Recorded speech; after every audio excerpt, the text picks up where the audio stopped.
Hey guys, I'm back with another video. Now, this video is going to be on the recipe app that needed to be done for an assignment on C Sharp. Now, I'm sorry this took so long for me to make. I had other app stuff and web design I had to do on the side, so that took up a lot of my time. And I was looking for a way to do this video in a way that um, was easy for you guys to understand, because I already know this video is going to be so long that I'm going to have to split it into at least maybe 2 to 3 videos, depending on how quick we'll go. Because even though the design will be a bit quicker, the code behind will take a lot of time to do. So just be prepared for that. But I'll just showcase what the app does. So we got a home screen, then we got an add recipe button, uh, where you just get to add your recipe name. So I'll just say uh, egg salad. We'll just say egg and put it at protein. Just say you need like 5 eggs. We'll just measure it in grams. Then each egg has like 12 calories. And then add that. There's our second ingredient. We say, sorry, potato, whatever. But you get the idea. This basically just adds more ingredients and then this takes them away. And then this adds your steps, add more steps. And then once you save it, click reset. Uh, if first it'll want you to save your thing as a JSON file. So I'll just say this is egg salad. We save it, done, reset, everything goes back to normal. You go to your recipe list, and then there it is. So yeah, that's what we're gonna do.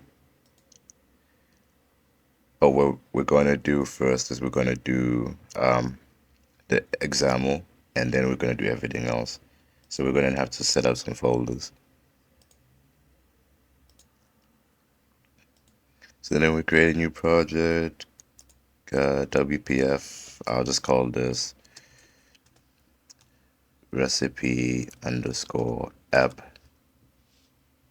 and then next, just create. Yeah. Sorry, my voice sounds a bit weak. I had a bit of a sore throat yesterday.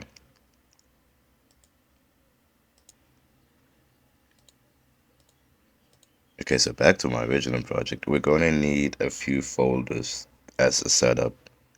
Now, okay, when I did this as my own little project.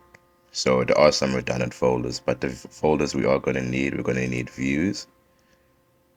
Uh, I don't think we'll need, we'll need this, yeah. So we're going to need views, view model, utility, style, and images. Those are the only 5 that we're going to need. So in our original project, we're just going to add some folders. And remember, if you know all of this, just, uh, skip it. That's just for people who don't know how to do this stuff. So we're going to say images, and then, okay, we don't want to add anything into this folder. Yeah, go away.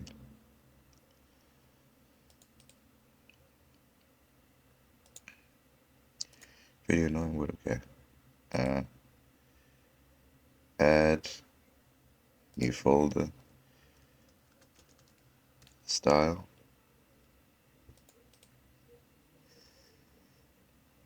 add new folder, views. Okay, so what I'm planning to do is we are going to do the example for this, but I want to do the setup first. So we're going to do all of the folders and all the files that we're going to be using in those folders. So then once we've done it, then nobody gets confused in the next couple of videos. Then we just focus on doing the example. And then once we've done that, then we just focus on the code behind. But we're going to go by steps. So we'll go the easier stuff, we'll go with the navigation, and then we'll go with, like, difficult stuff like saving.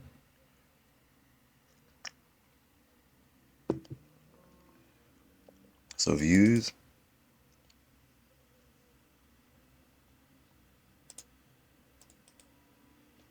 add another folder, utilities. God, I hope I spelled this right. No, utilities.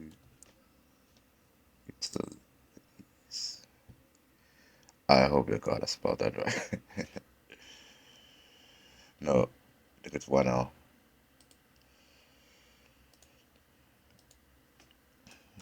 Coding's my thing, not spelling. And then, if I remember correctly, view models. Yeah.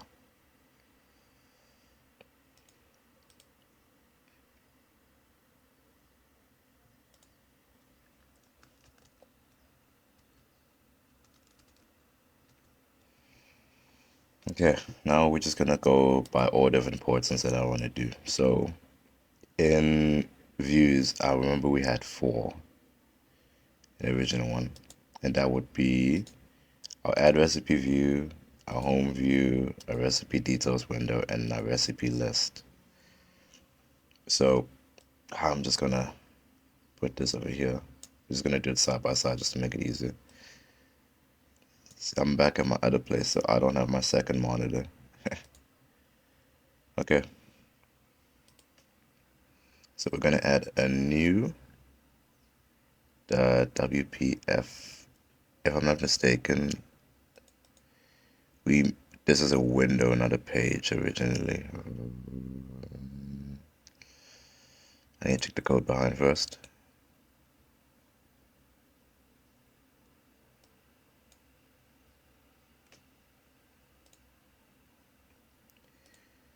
This was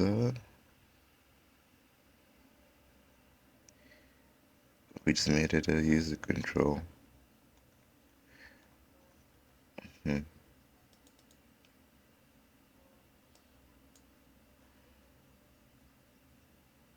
I guess it shouldn't matter then.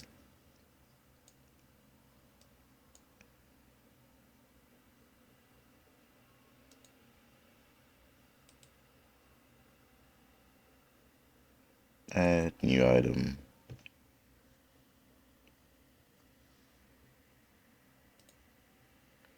WPF, and then we'll select user control, and then we'll call this one add recipe.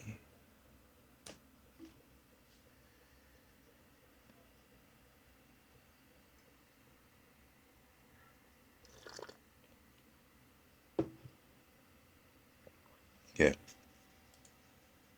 now we'll just do the rest. User control. This one is home, and then we got recipe list and then recipe details list.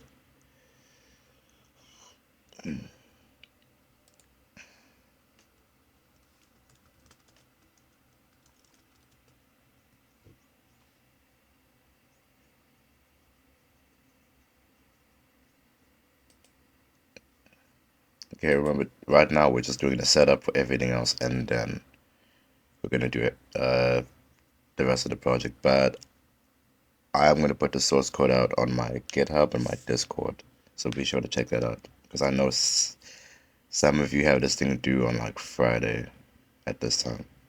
And to my the other people who commented like 11 months ago asking for this, I'm very sorry I didn't do this on time. And then recipe details list, right? Window, whatever. Remember, all of these are making them user controls.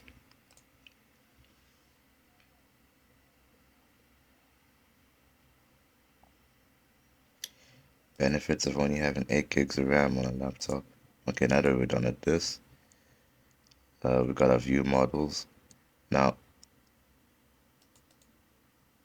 Yeah, okay. Like I said, I'm just double checking because when I did some of this, I did write some redundant code. So I just wanted to be like as perfect as possible for you guys. So we're going to add a new class, make it a class, and then we're going to say add recipe VM, which is our view model.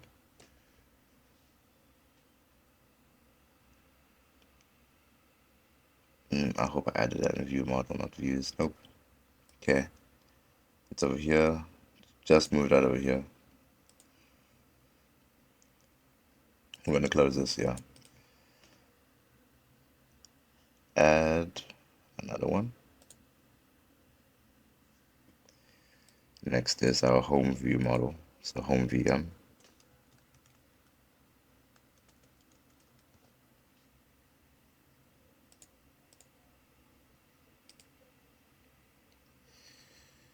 Home VM.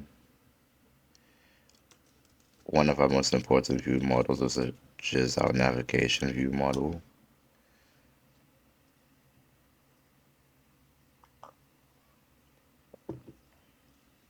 And then our recipe.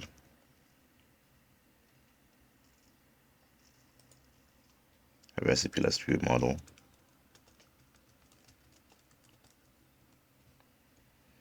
Okay. The next is utilities. And then utilities, this is the one where I know I added some redundant stuff. So I don't think there was, yeah, add recipe was redundant. Everything else is important though. Button, a data template, yeah. Everything else is important. And the relay command, yep. Because everything else is important. So we're gonna add 3 classes that we're gonna need. So I'm gonna call this BTN, that's for button. Gonna add another class, view model base. Add another one, relay command. This one is also another important thing, which I'll explain later.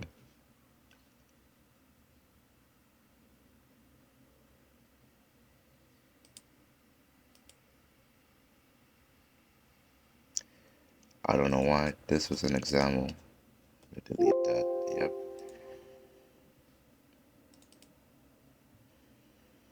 Add class.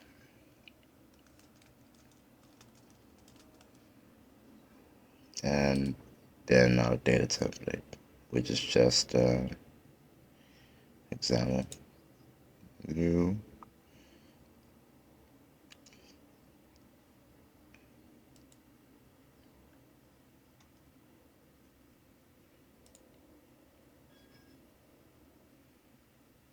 I just need an example. Look, I don't need all of this extra stuff. There it is. And then we call this our data template.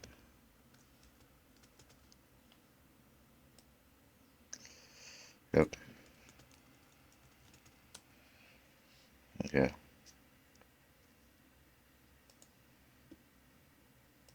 And then I said style was important. All of these are examples as well. So we'll add food. Oh, okay.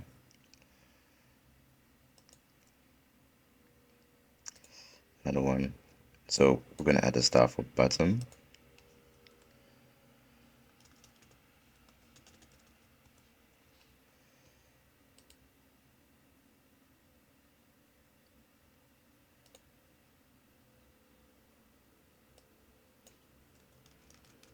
Image. Yep, image. And then page and text. Although if I remember correctly, I couldn't get the fonts to work on this. So I don't know if we'll need text. Page.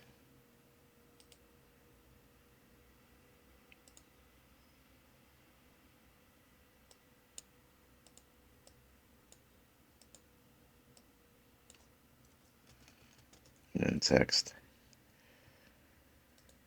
Okay, yeah. So this one, this one, this one, this one, and then images.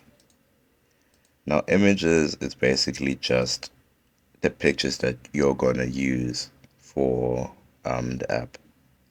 So, like if you look at my main window, we're just gonna uh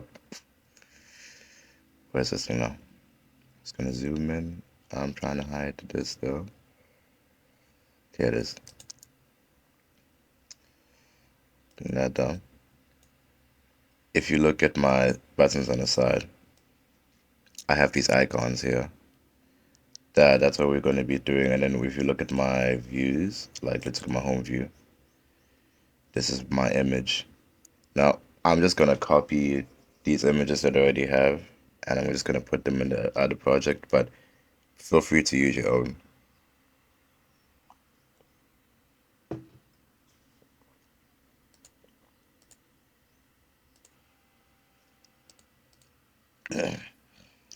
Okay, so I'm just going to take all of this, just going to put it in this folder just to save us all the time.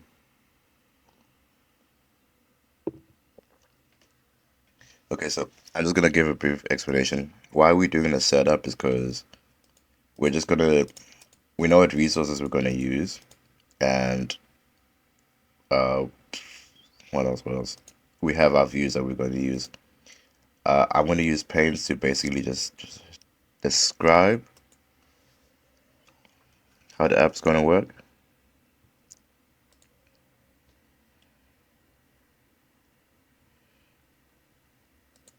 So how this app would work is that we got this box here, and then we've got our navigation. These three buttons will take us to our different pages. And one, two, three. This is our main window. So when we do the design for the main window, all of this is going to look blank, and then all the other pages that we're going to do aren't going to show this main window. Because what's supposed to happen when we navigate to each page, this is going to change to the next page we're going to do. It's just to give it a nice and cleaner design. So yeah, so that's essentially what we're going to do. So now we're going to work on our main window. Gonna just close this.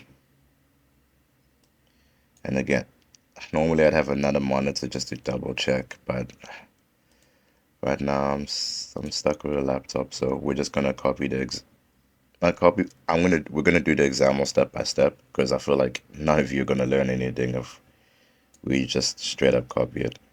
So we're just gonna code at the same time. So I don't need all of this. Okay.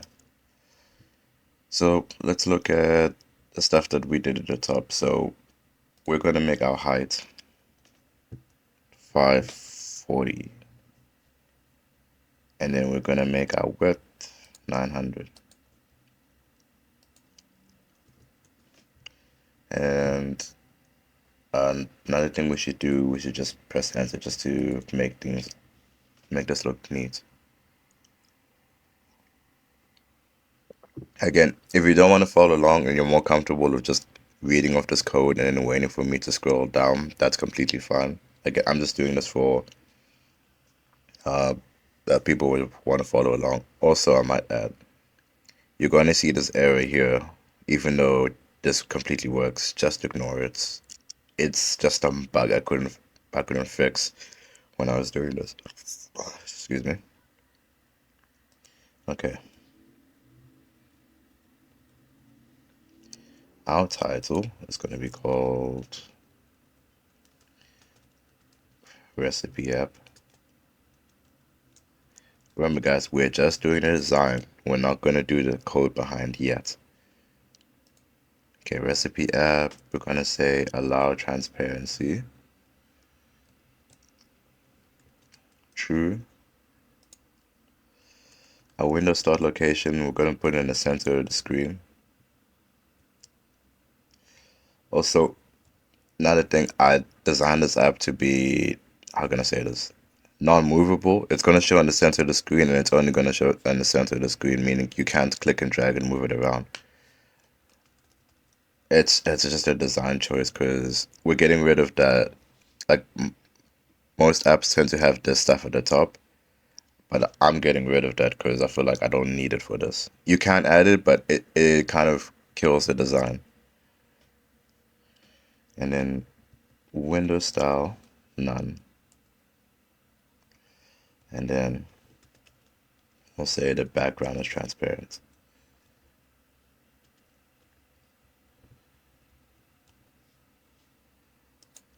And remember, feel free to always double check your code to see what it looks like. See, this is what our code looks like on the side. So we're going to close that. Okay. Now,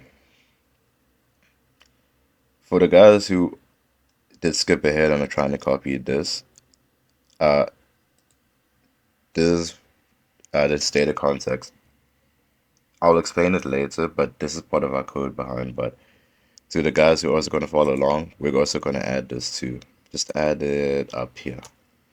So we're going to say window data context, and then that's going to be VM, and then it's going to be our navigation view model.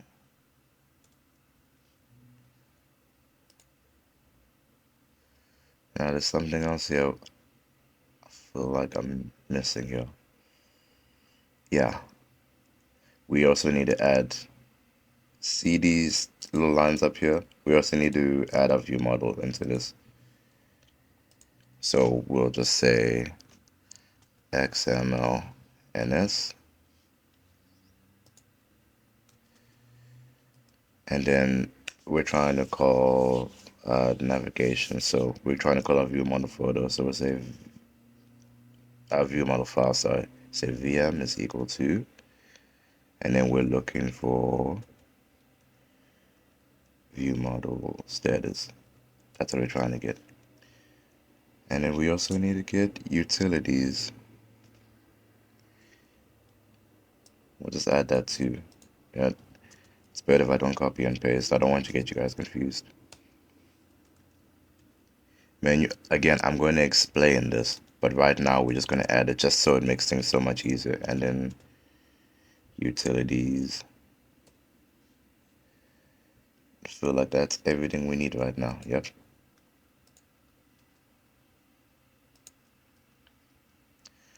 Okay, so now we're just going to go for design. So we're just going to put a border at the top. So we'll say border, background white, and then white.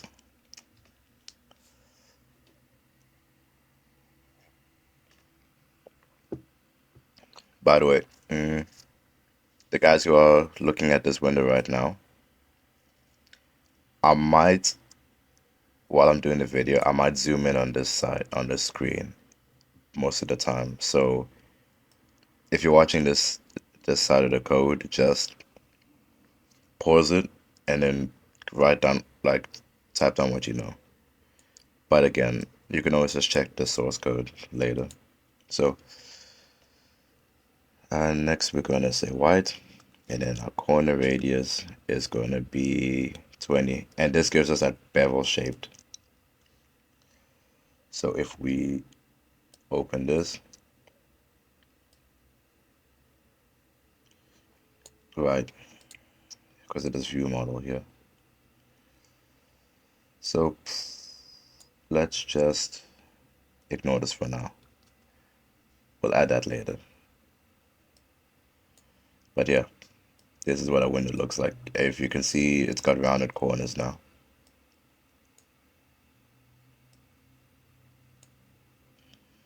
So let's hide this again. Okay. Now in the same grid, we're going to add another grid. We're going to have a grid within a grid. And once we've done that, We're going to add these column definitions. Now, I'm going to have to open Paint again just to explain what I'm talking about. What these column definitions are going to do, we're going to basically be putting in our app our grid into like different sections. So section 1 will have our buttons, and then section 2 will have where our pages will go. Sorry. And because of that, our grids will basically, they'll be next to each other, but they won't directly like interact. If you understand that, I'm just gonna keep this down here. So then this will be our base grid. I'm gonna just copy this. So then we'll say grid.column definition. Open that up.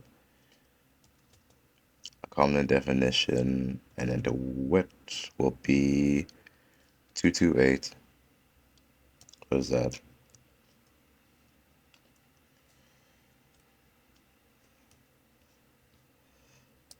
Get rid of that backslash there. And then another one underneath it, and then this width will be 675. And as you can see, here's our little block here, and then here's our little another page, well, another section.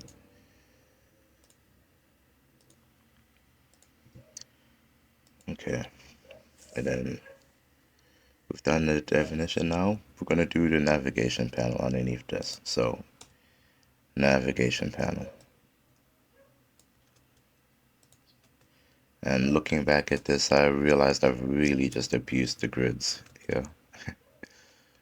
So grid, another grid here, and then within this grid, we're going to say horizontal alignment left, and then we'll say width 228. Right now we're focusing on this little box on the side here. So then once we've done that, we're gonna say border background. So background. So what color we're gonna do? You know what? We'll do it in the channels color. So we'll just say like red.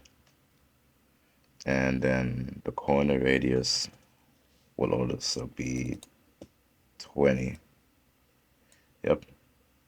So I don't know if you guys do know this, but when you do something with a comma, you're basically saying which sides are you doing. So I'm doing 20. I'm assuming I think that's left, top, bottom, and then this is right. So now if you go back here, oh yeah, I didn't close this border yet.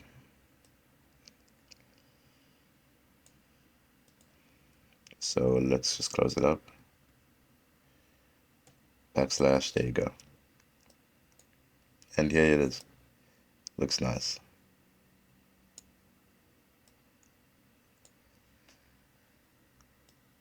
So now that we've done that, underneath this border, we're gonna do a stack panel, and then we're gonna have to take a break from this for a while so that we can focus on the buttons style, and then we're gonna come back, excuse me, to doing this. So, but for now, what we're gonna do, we're gonna put a stack panel. We're gonna say the height is 400 and the width is 228.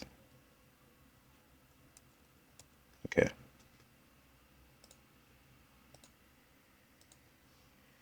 Okay, well, in our Solution Explorer, let's go to Style. And, okay, at first, we need to get our button style, yeah. Oh, if I'm not mistaken, I think it was here. Okay, so we're gonna go to style, button.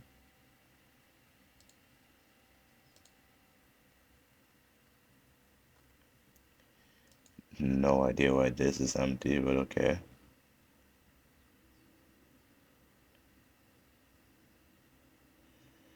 Hmm.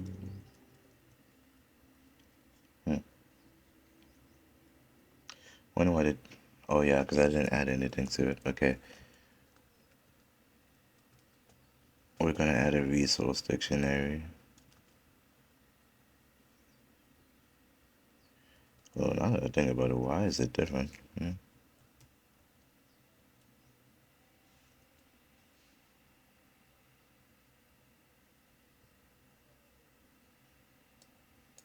Oh, right. This is it. This is the example thing.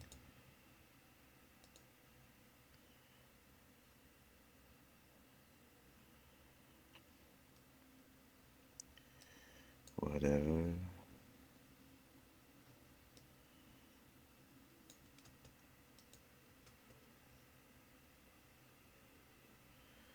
Okay, well, I don't need this little window here. I don't know why it's here. Whatever.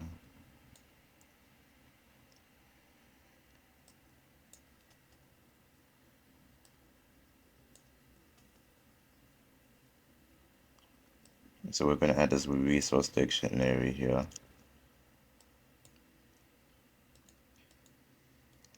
I don't know why it wasn't added automatically, but add this resource dictionary. Feel free to pause and then add this stuff. I'll freeze it for a few seconds. Okay.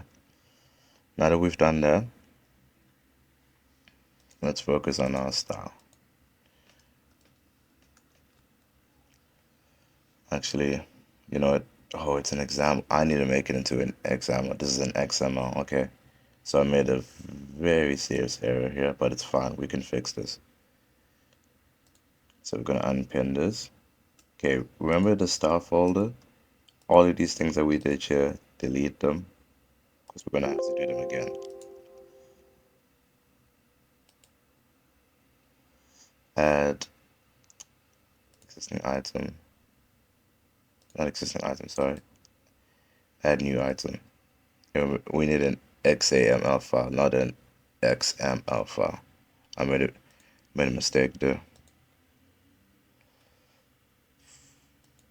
So I guess it really doesn't matter. Here, yes, resource dictionary. Here it is. That's what we needed, a resource dictionary. So button,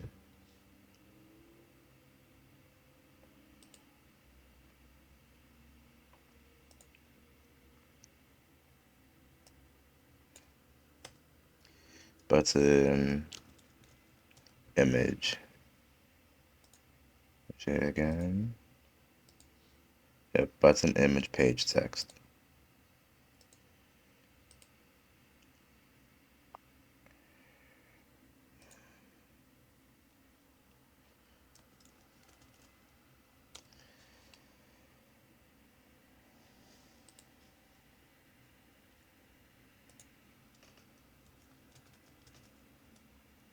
Okay, now we're back on track. So close all of this just to make it neater. You don't want to just have so many pages open. I know it's a bad habit us developers have, but you shouldn't be doing this.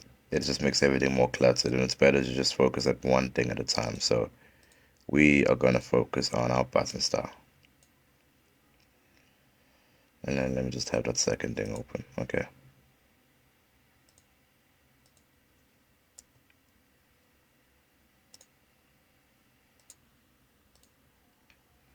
Okay, so let's go style, style, and then our key, we'll call it a button style. So BTN STYL. Okay. We're also gonna say for our button style that its target type is a radio button.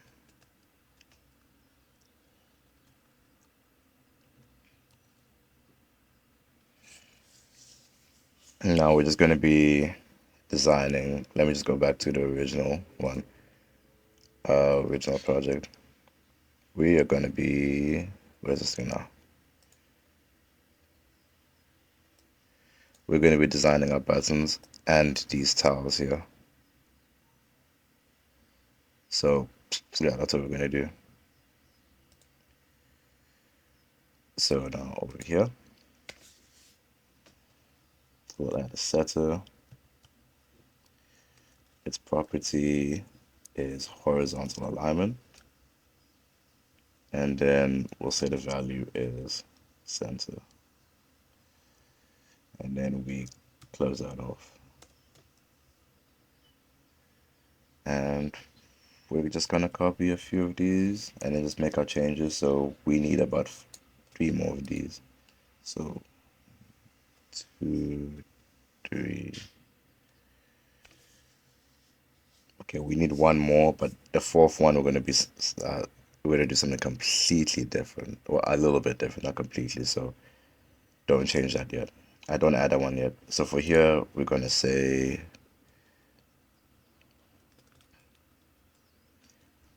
we're gonna make it a vertical alignment. And then the one up below it, we're gonna say margin. And then we're gonna put the margin values, which is 0, 5, 0, 0. Okay. And then underneath that, we'll put another setter.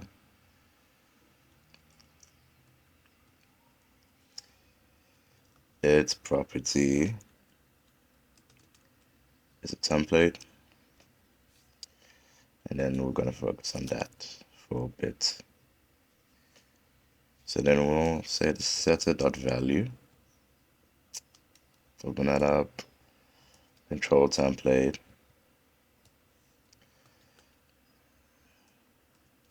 The target type is a radio button. And then border, we'll give it a name. Just border, very basic. And then we'll say the height is 50. The width is 228. And then the border thickness is 0.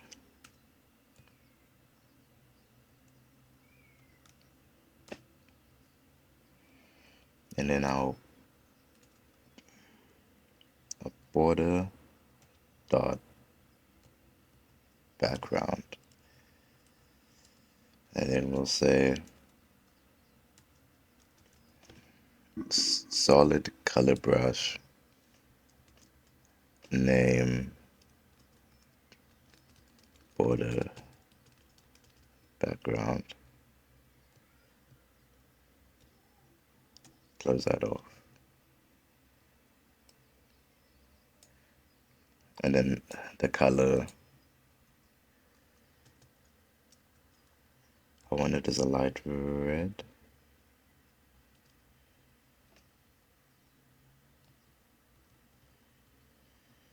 We'll just go with pink.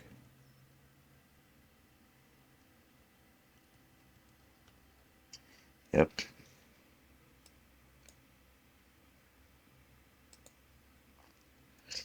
And then once we've done that, we're gonna add a grid underneath this. Again, I like abusing grids for some reason. Grid, and then border, name, we'll call it indicator. When you say indicator, I'll show you now. I don't know if you guys did notice that on my other page. If I can just find it.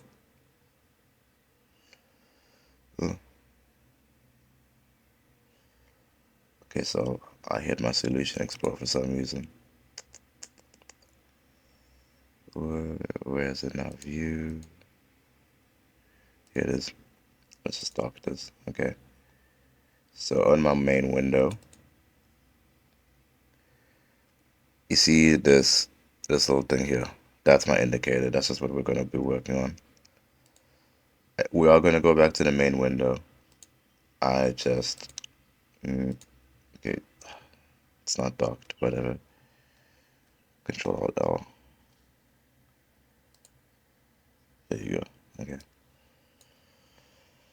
So back to here, our indicator, and then we're just gonna press enter and make things a bit neater. So our height will be 35. Our width is 4. Horizontal alignment is left.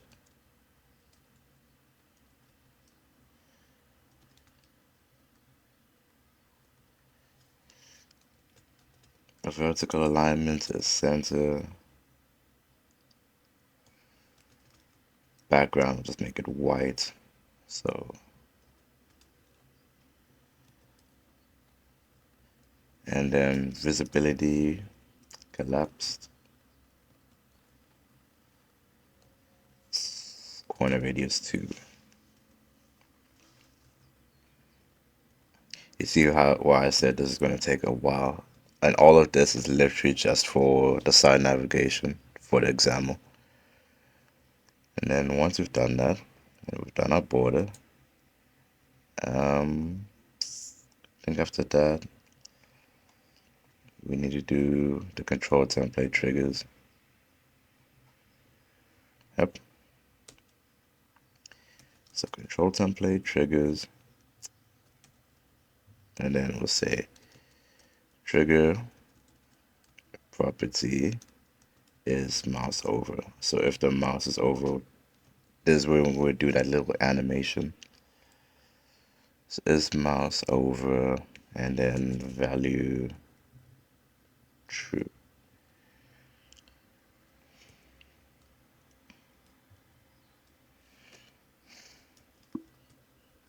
So that's a property. Visibility, and then we're going to target the indicator. So target name, indicator, and then value visible.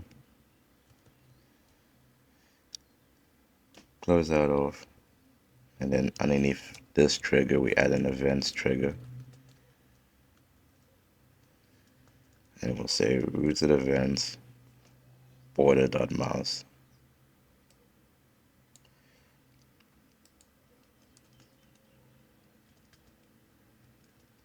Border.mouse,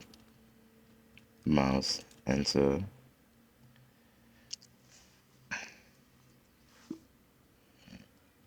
Source name, border.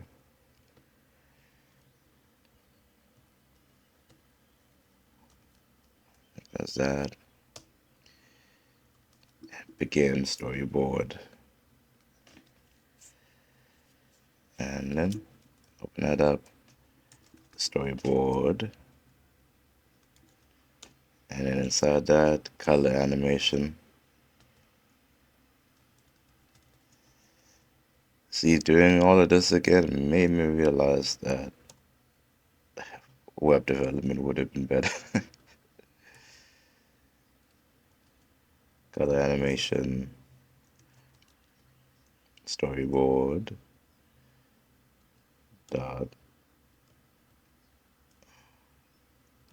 target name is border background.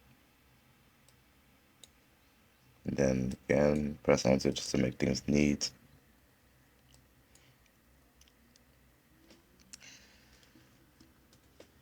Storyboard dot target property color, and then we'll say from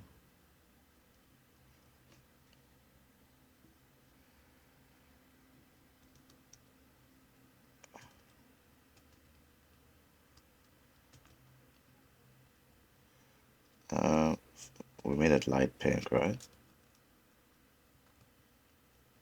From light pink to,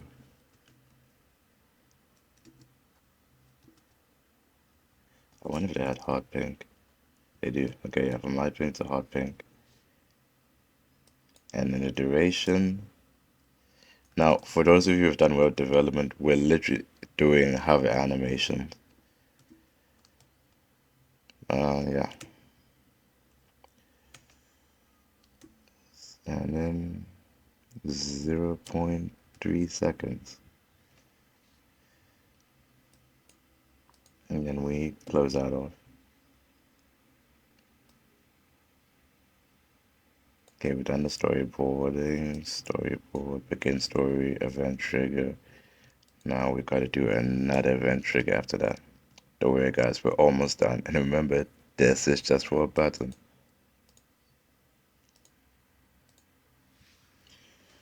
Okay, second event trigger. Why does that sound close to a bad word? Event trigger and a rooted or routed event depending on how you pronounce things. Border that mouse leave. See, for some of you who've like probably made the connection already, I'm literally doing mouse hovers. Which is again, it's so much easier in web development.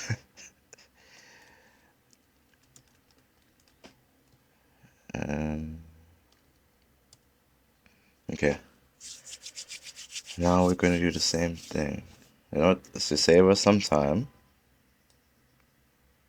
because this event trigger is basically just the opposite of this. We are just gonna copy this entire begin story and then just make some changes. Okay. Tab. I don't want people in the comments start complaining that I like using tabs. Even though, in my opinion, I think that's the norm. I've seen people code in spaces, and I don't know how you manage to do that. That is like some crazy stuff. Okay, back to the tutorial. So we're gonna take this from hot pink back to light pink. And just to recap, all we did was copy this event trigger, this one,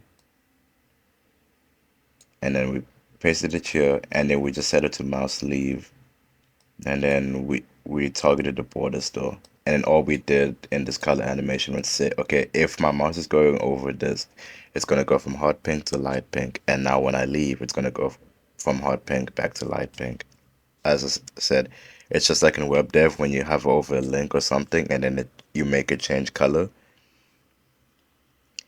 I'm sure somebody's probably made an easier way to do this though.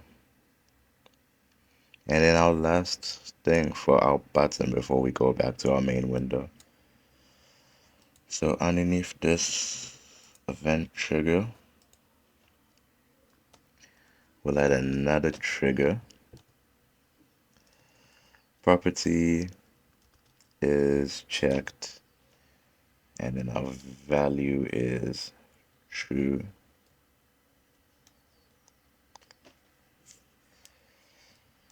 Another setter.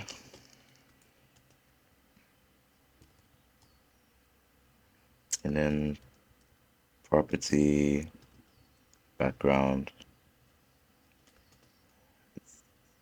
target name, border, and then value, light pink.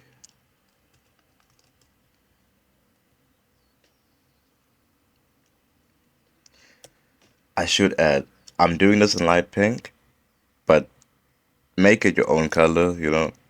Unless these are your favorite colors, then they're not good for you. But don't just copy me just 100% because that's the thing. I really want you guys to actually try and learn something. I don't want you guys to just copy me. Okay, I'm done with this. Call it a day. You know that bothers me a lot. Good. Okay, visibility, target name, indicator, value, visible. Okay, close that off. And if I'm not mistaken, that's it. That's our style for a button. Now, I'm very tempted to just also do the stylings for everything else, just so we could uh, save a lot of time. Not only that, but the button style took the most, but the styling from everything else, it's oh, am I losing my voice? No. The styling for everything else is way easier. So the button style took the longest, but everything else would take us roughly 5 minutes, like in total, or okay, 10 minutes in total, if I'm being honest. And then once we've done with this, then we never have to touch this style folder again. So let's just do the style for images. We'll do the style for images, then page, then text. Then we don't need button anymore. Okay, let's do image first.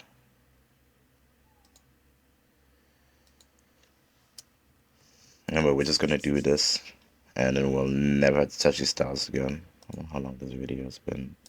I've already done an hour ago. Damn. Style, key, image underscore style, target type,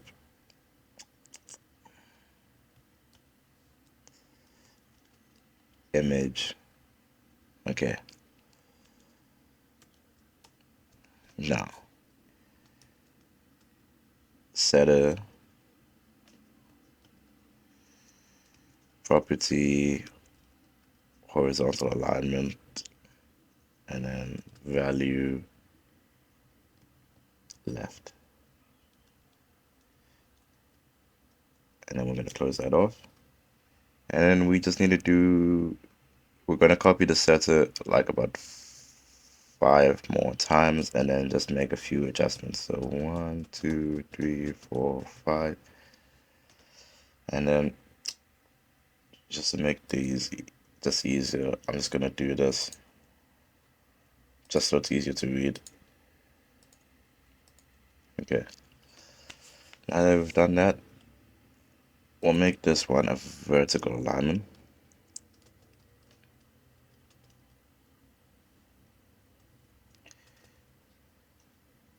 And then our value for vertical alignment is center. And our next property, this horizontal alignment here, we're going to make it stretch.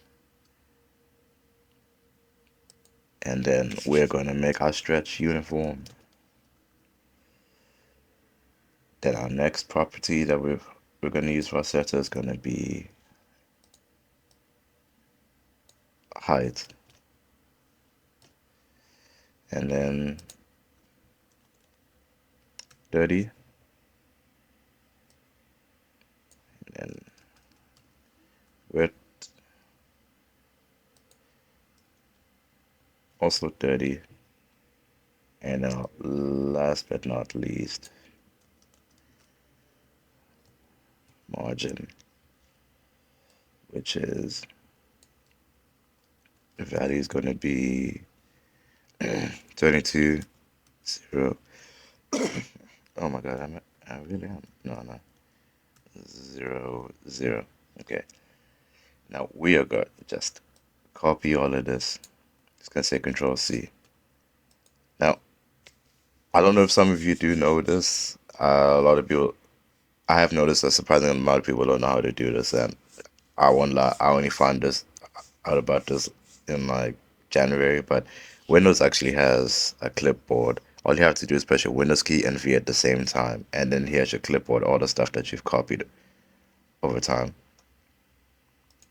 it just makes things easier, so then you don't have to like go back, copy paste. It would take like the last few things that you copied and pasted, and then you can use that.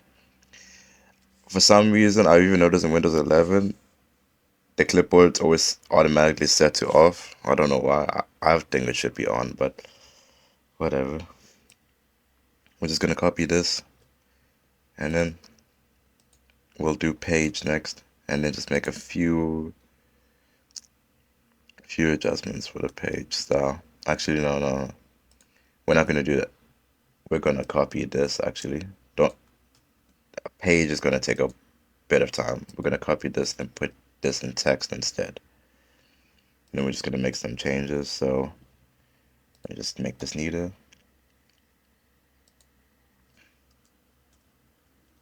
We'll make this text style, target type, text block.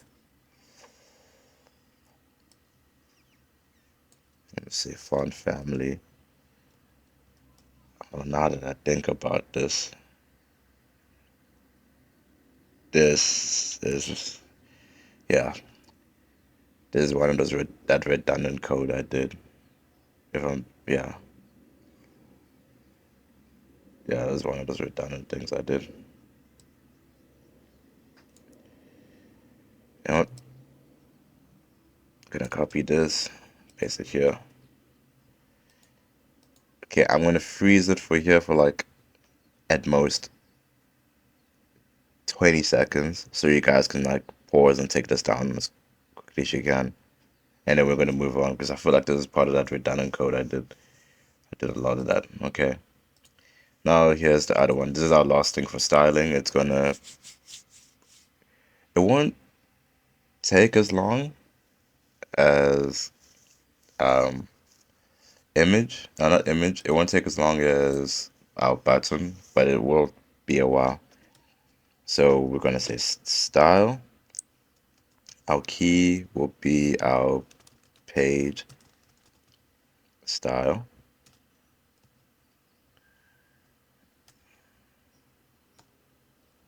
And then up here, our target type will be, we're going to use the squiggly brackets.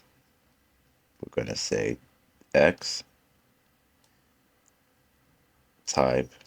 It will say user control.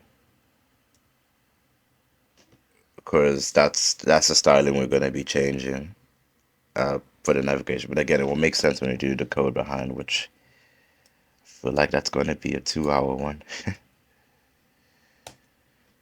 Okay. Setter property. And then we'll say render transform.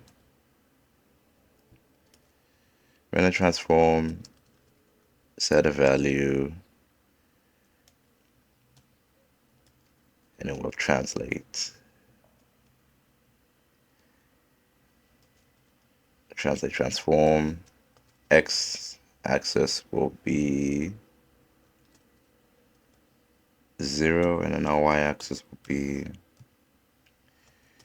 50.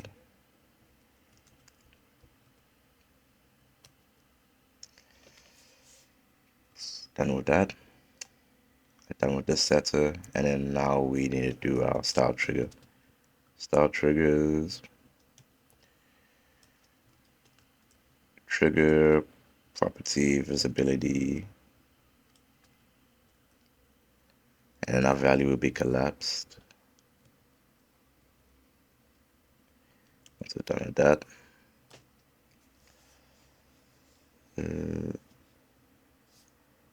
we need to do our setter property in here. Setter property opacity, and then the value will be 0. Why did it do that?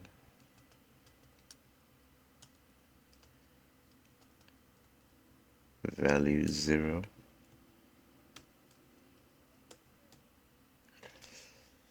And yeah, okay. And then we need to do our events trigger. And now we'll do this event trigger, routed event, loaded storyboard.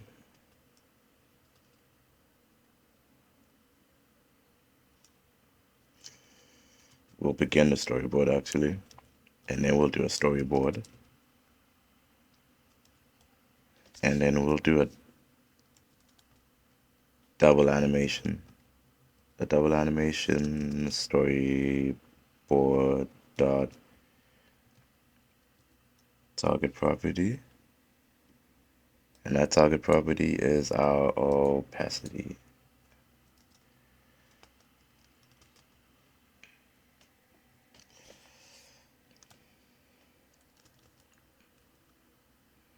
Now duration is just like 1 second.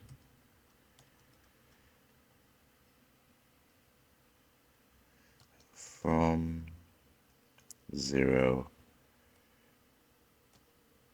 and then to 1. And then just like we did before, we'll copy all of this and then just put it underneath and then do the opposite.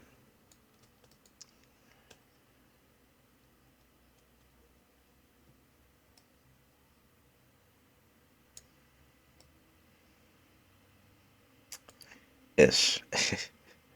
Do the opposite ish. Okay, so from here, instead of opacity, now we say in these brackets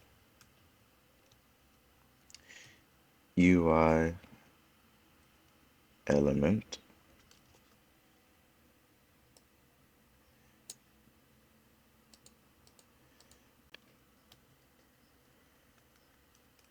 render transform dot translate transform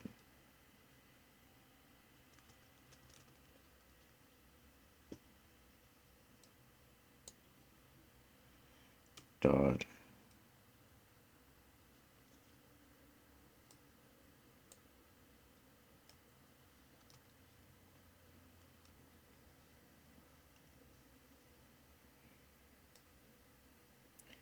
dot y.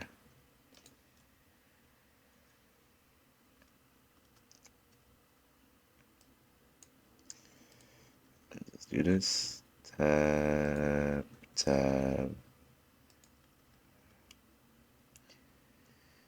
So we'll say from 50 to 0. Our duration is going to be 0.8 seconds. And then we're going to say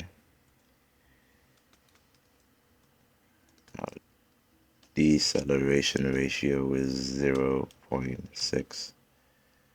And then that's our styling for our pages. Okay. So now we go back to our main window.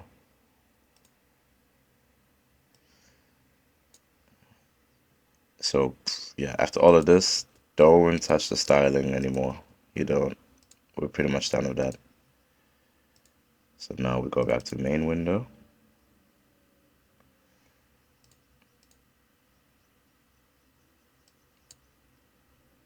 And then we were at the stack panel here. So now we're going to be designing each button. So again, I'm just going to copy this. This would be our home button right now. So we'll say menu and then BTN. We need to call that first. I don't think I called button style. Oh, I did.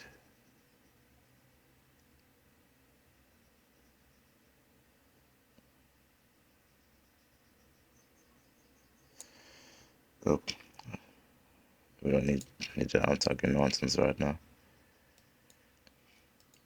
Butane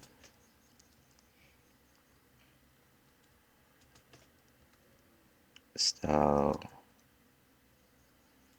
is equal to. Huh.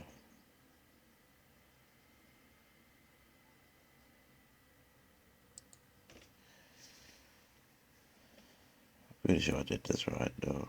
Let me just.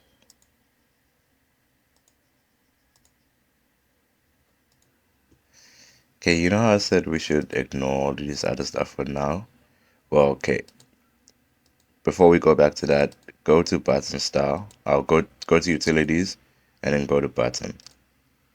We're just gonna do that very quickly, and don't worry, it's literally just like a line that we're gonna need. So then in here, we're gonna make this button a radio button. Let's just make it a public class though. Public class, so and then we'll say it's a radio button. So we're gonna inherit radio button. Okay, and then static btn, and then we're gonna say default style key property override metadata.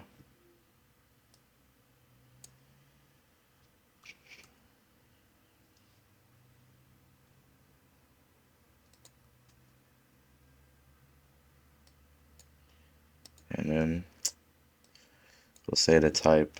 So we'll put a bracket here, type of another bracket btn, and then we'll give it a new framework. So new framework property,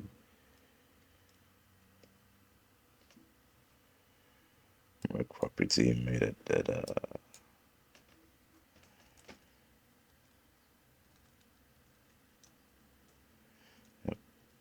Property metadata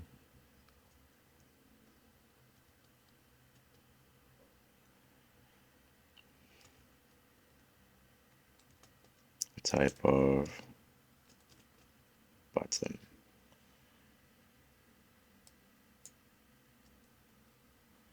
Just have to add that, and then now we're just gonna check what this red line's for.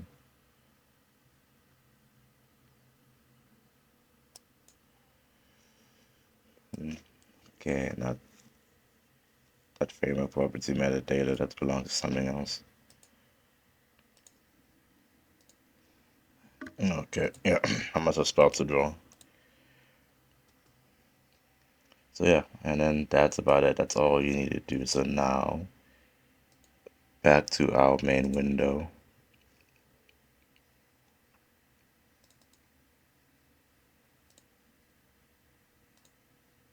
So now we shouldn't have an issue with button style. So now, back to our home button, we'll say static resource button style, and then our command of right. I'll do this later. Let's just focus on the design. I'm looking at something else, and the command is basically just our navigation. We'll do that later. Right now, let's just focus on style, and then we'll do that. Um, yeah, command later. So in here,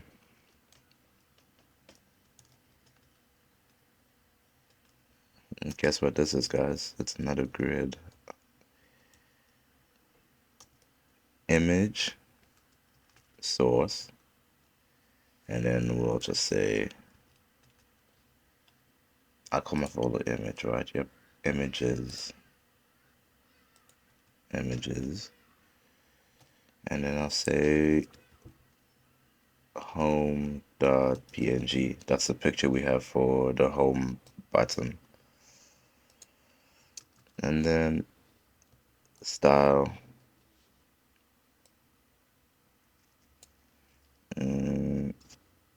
Gonna copy the static resource again. But then we're gonna call it image style. Remember all those styles we did? Well, look at this. They have a use now. Let's check if that made any significant changes. Right, not yet because I didn't close this off.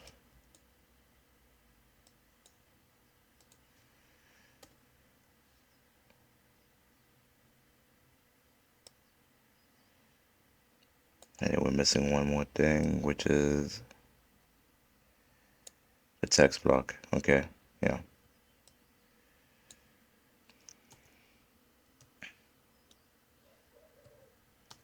Text block, text, home,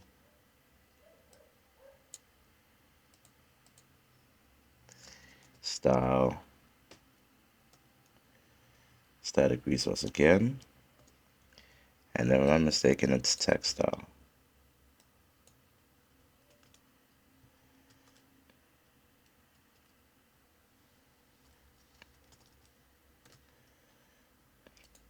And then we close that off too.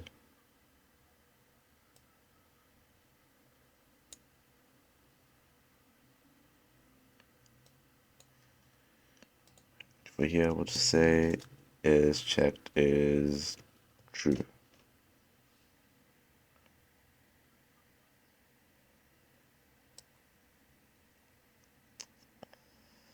Everything should be working fine.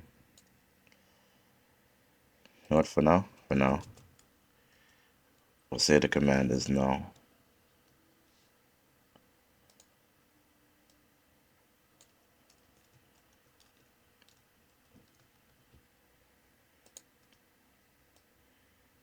Oh, well, let me do that. Okay.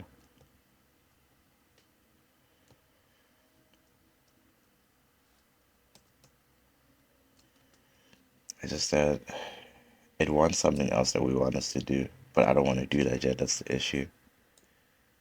Because it wants a relay command. And that's some code behind stuff that I wanted to say for later. But if we keep getting errors because of that, you might have to do it. Yeah. Because then this will take us to our different page bindings. Okay, well, gonna have to do a bit of code behind for this one, guys. So, you see this utilities here? Go down here to relay command. This relay command is gonna make our buttons take us to our different pages. We're gonna just use our basic command template. So we're gonna inherit I command.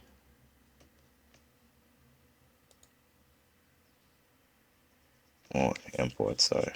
Okay.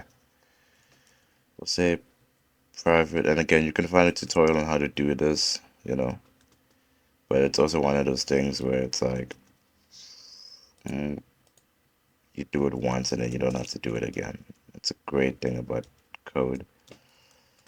Object, we'll say it's an object, and then we'll say execute. And say private, read only,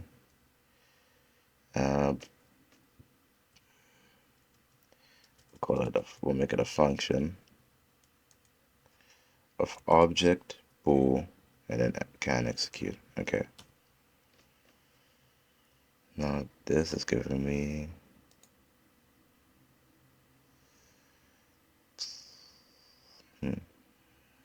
it'll probably fix itself in the end. Doesn't matter. Okay. Public events, and then we're going to use an event handler,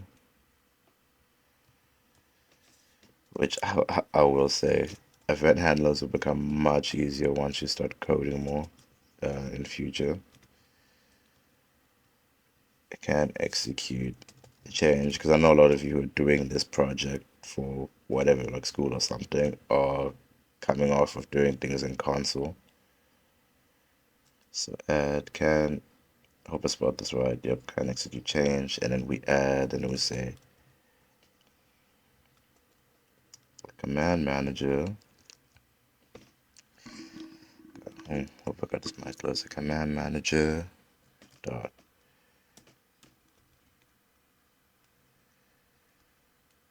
query suggested.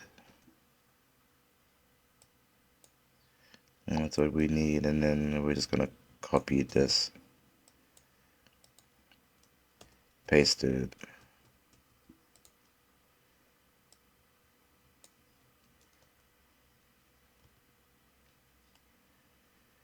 paste it here.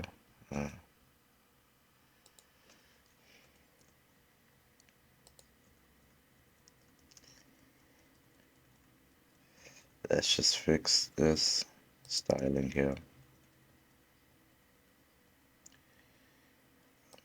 I'm starting to remember why I stopped using C Sharp. Okay, we'll make this remove instead. And then we'll say minus value. That's how it's supposed to work. Alright. And then we add this. And then we add this.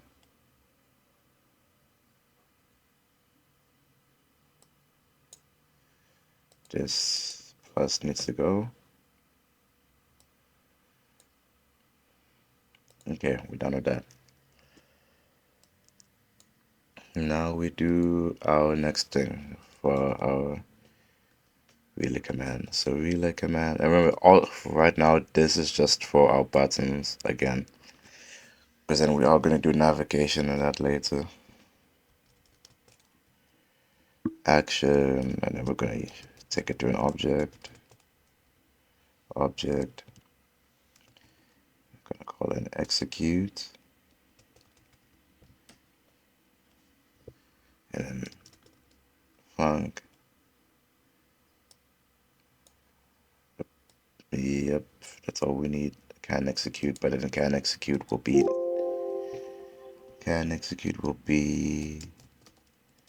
no.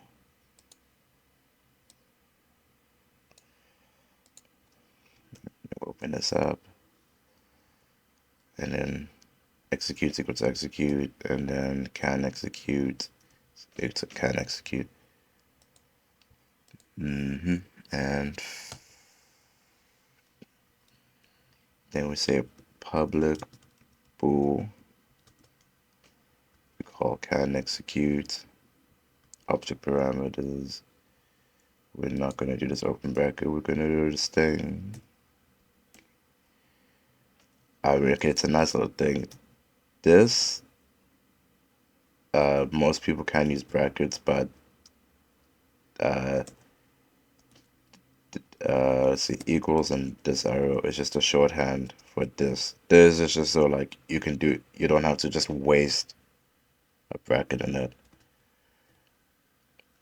Sometimes you can apply it on like objects that only need one line of code, and other times you can't. If you need multiple lines of codes, then it's like best not to use that. And then we'll say can execute.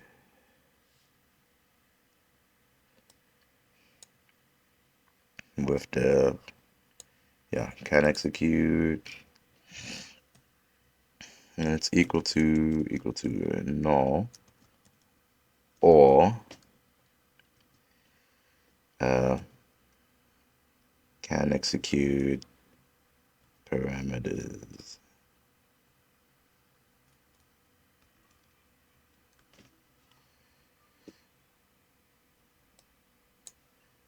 Close that off.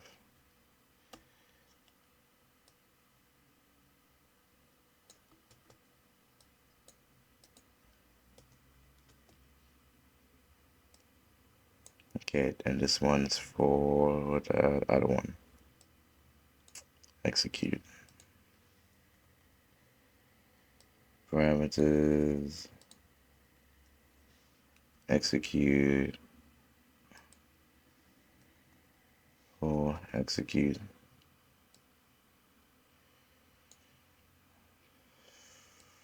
No, we don't need that all actually. This needs to go.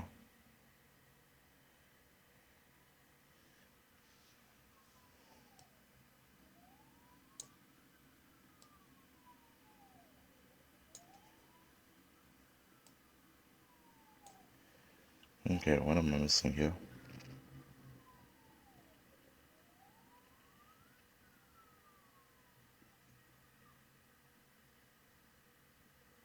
Mm-hmm.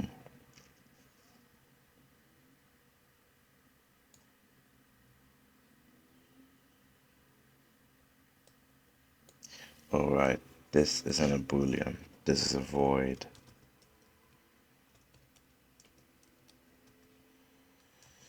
Void. Jesus. Okay, there you go. Now that we're done all of this, here's a great thing. You don't have to touch this again. So back to this annoying little window here. We call command. And then we say our binding is our home command.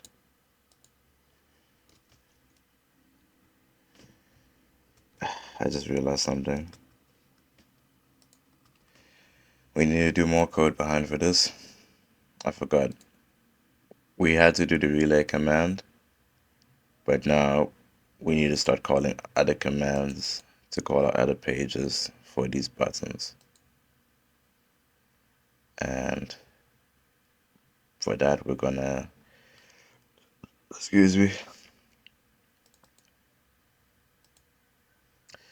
For that, we're gonna have to do some code behind. I was really trying to dodge all of this so then we can just do the navigations only. So yeah, and this video is kind of dragging. So you know what? I think the last thing we'll do for the code behind, we're gonna just do the relay command. The relay command and what's this other one? And the navigation view model. Yeah. We'll do this. We'll do this navigation view model and then just do everything else. And then we'll focus on the code behind. Right now, we're solely focused on the design. It's just that we had to do some code behind in between it. So, okay, we've done the relay command. So now we need to inherit, not inherit, we need to call our view model base, not just, I don't know why this thing went dark.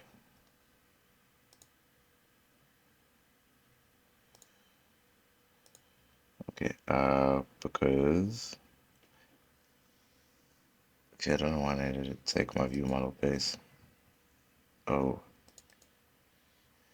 right, we also need to do view model base, yeah. Don't worry, there's just another thing that you're gonna do once, never touch again. So we're gonna say I notify property changed. And then we're gonna say public event property changed event handler with question mark for is null, and then we'll just say property changed. Yep. Okay, that works. And then next we'll say public void on property changed square brackets column member name, and then we're gonna say it's a string,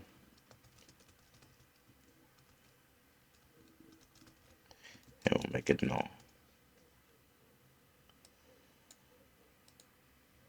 close that off.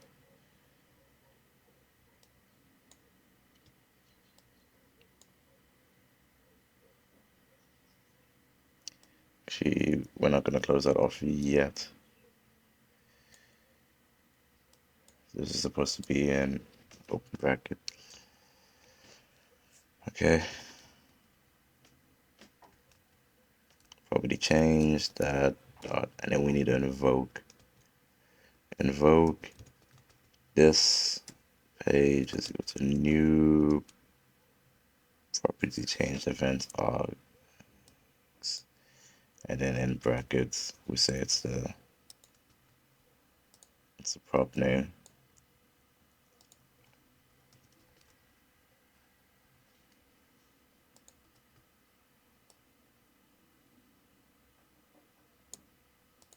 And then we close that off. And there's another error somewhere. Oh, right. Forgot a bracket. Okay. View model based on that, no, we don't need that anymore. Now we do navigation. And then after this, we don't need to touch this stuff again until we focus on the code behind. And then I'll do another video on the code behind. So this video is going to be a bit of a doozy. Okay.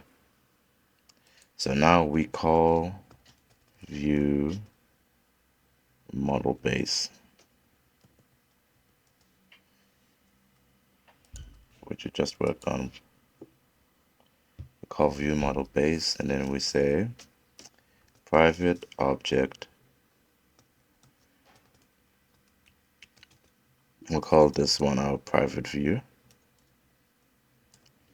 our current view, sorry. And then we'll say public object current view squiggly brackets, and then we'll get return our current view, and then we'll set a current view value, and then we'll say on property changed.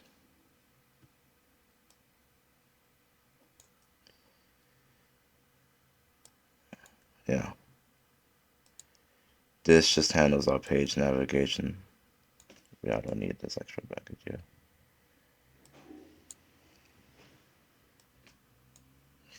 So then underneath this, then we call our I commands. So public I command, and then our home command. So that's our home page. Get set, and then we just do that for our 3 other pages.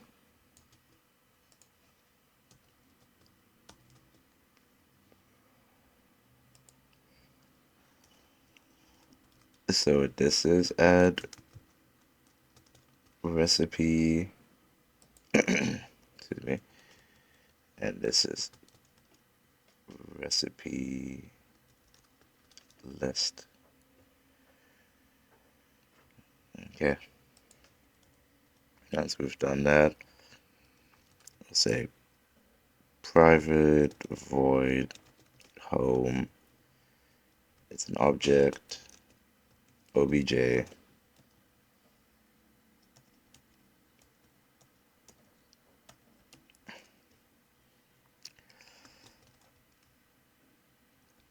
current view equals new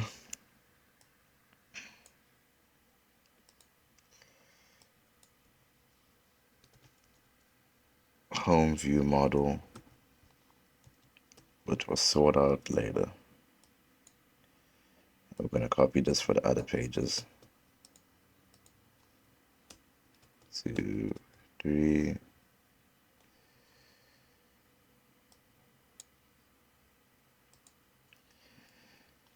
Put this up. Add recipe. I'll add recipe view model.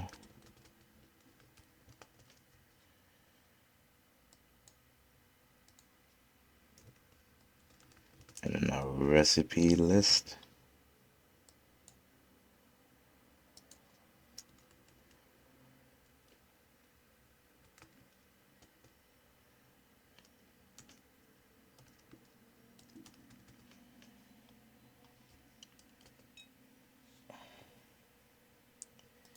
I spell add recipe wrong.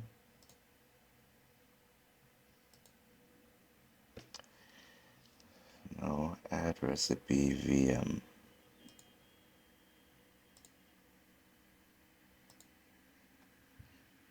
Wonder why it's not calling.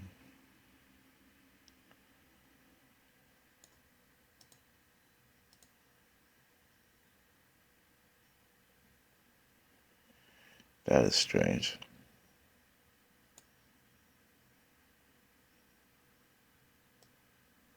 Did I spell it wrong? Okay, wait. Add.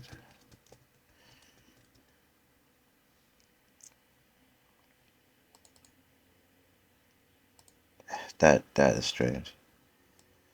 But it works now. Okay. And then after that, public navigation VM.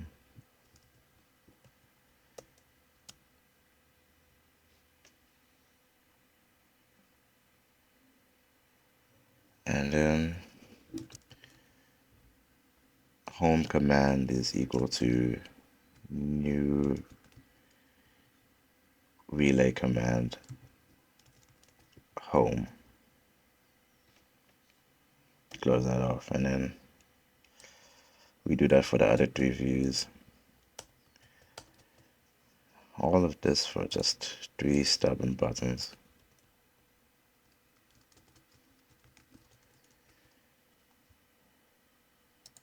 I will say this, when I was first coding this as a student, I barely slept, so. And by the way, this was before ChatGPT. I know a lot of you guys seem to abuse that.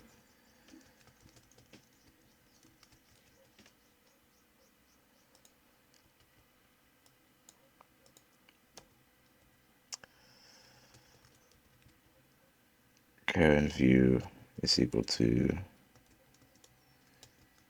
new, and then our home is our start view model, home VM.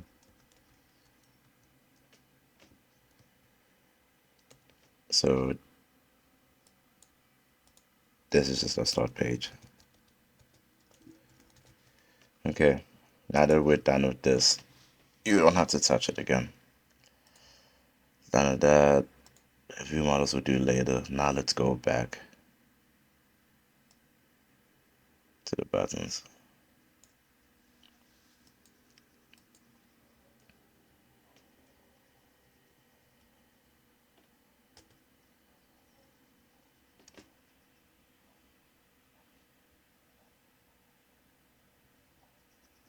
The name button does not exist in the utilities folder. It does though.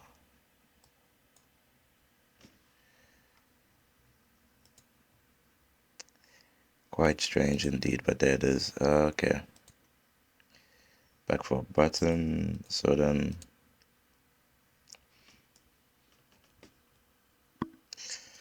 binding.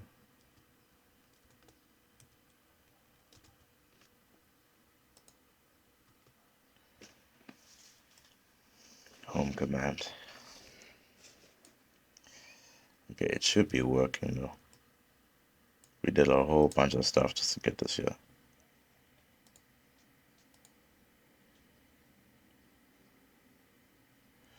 Okay, right.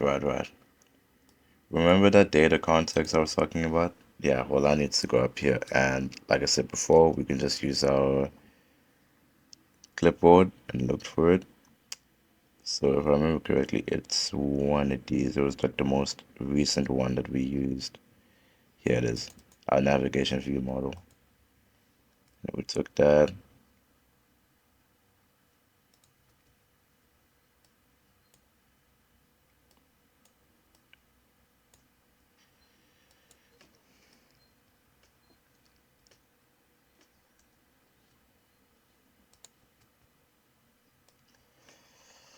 And okay,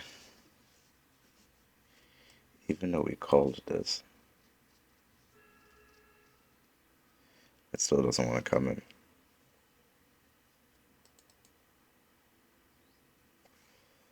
Right, okay. Oh, one more thing. I'm sorry. I keep telling you guys to say we're done and then we have to keep going back. We need to work on the standard template. And again, I made a mistake on it. This needs to be a resource dictionary as well.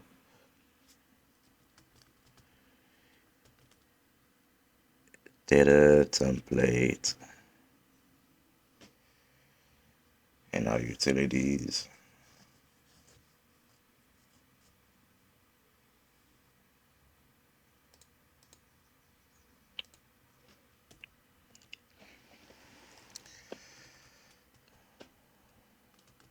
Data template, data type, squiggly brackets,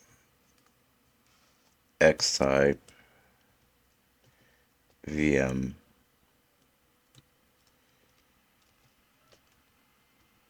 home VM.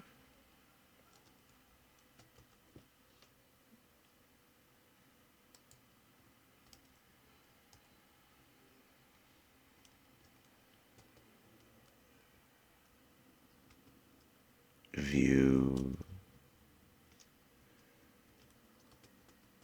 Why do we need to call something else? We need to call our view models. So X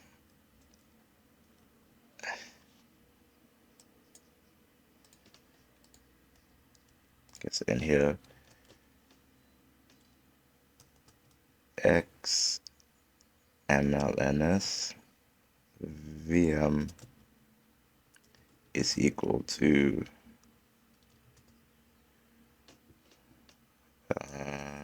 view view models. Yeah. And then we also need to call our views. So next line, XL MLS view is equal to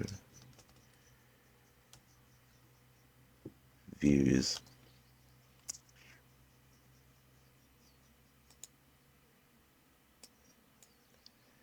Uh,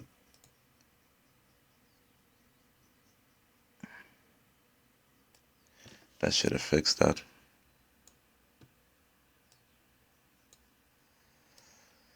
It's the home view model. And there's nothing important here at the moment. What is data template?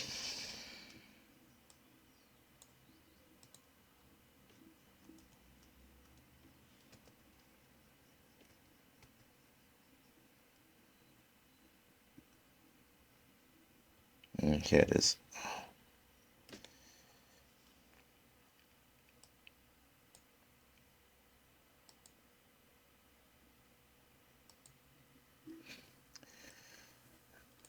Just ignore this error for now. It does exist and I know it's there. Okay. Data type home VM. And then our next VM is add recipe.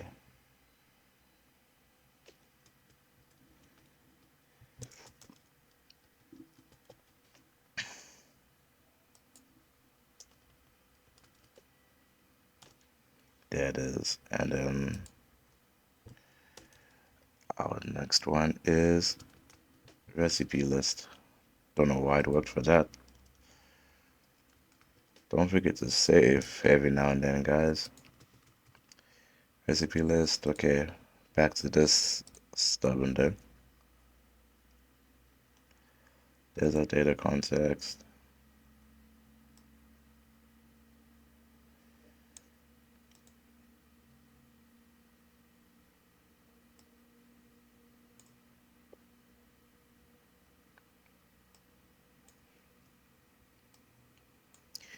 And then, you know, we're going to do the rest of the buttons and then we'll fix this. 1, 2, 3, no, we're not gonna do that. We need to get these patterns right, and then you guys are gonna get confused. So once we've done that,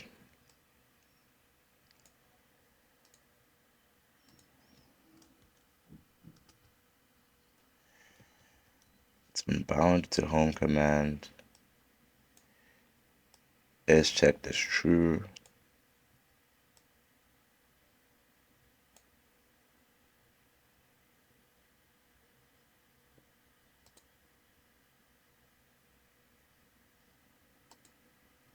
But this is the name button does not exist.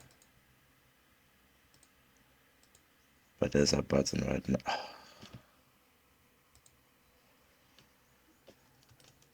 Okay. I don't think I made it public, that's why.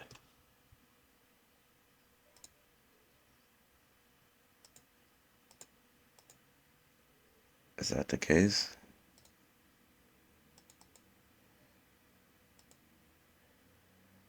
Nope. That didn't do anything actually.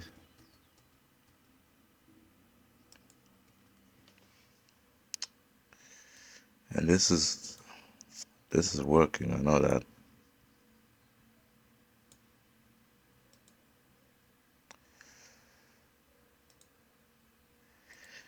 Let's just try to run it just to see if it'll fix that error. So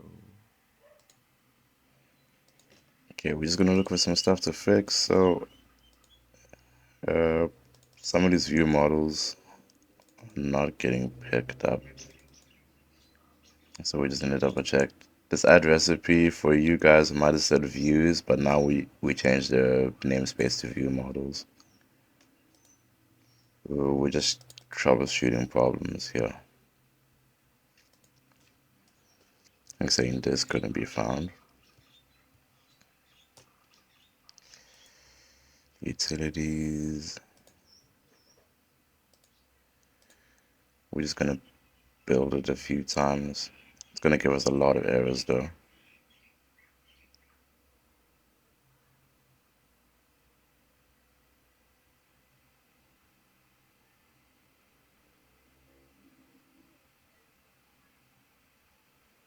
That's weird. There you go. Cannot find resource name, button style. Yep, and that should be okay. So these work, and this navigation works. We just had to build it once. Okay, now this resource button style could not be found. Wonder why. Okay, so let's go back here. This seems to be working fine. Let's check out our style though. Style button.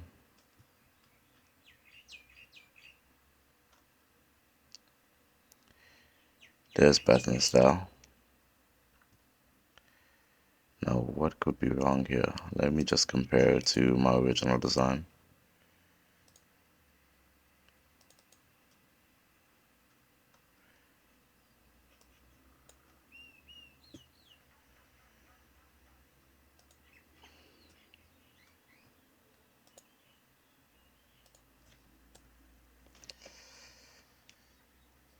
Seems to be fine.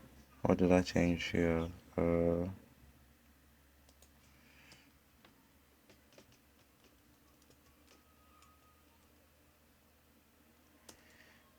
It can't find the resource.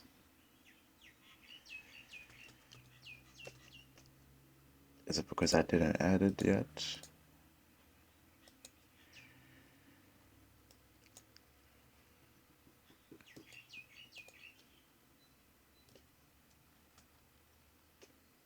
Let's do this.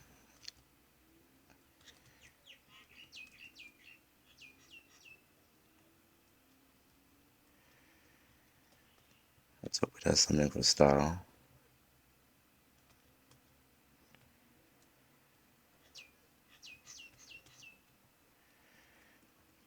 It does not.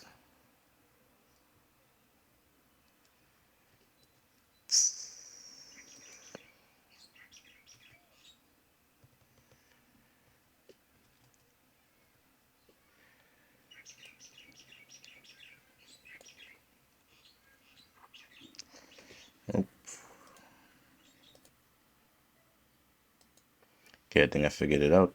So we just need to go down to app, and yeah, we need to add these resources. So let me just do the side by side thing so it's easier.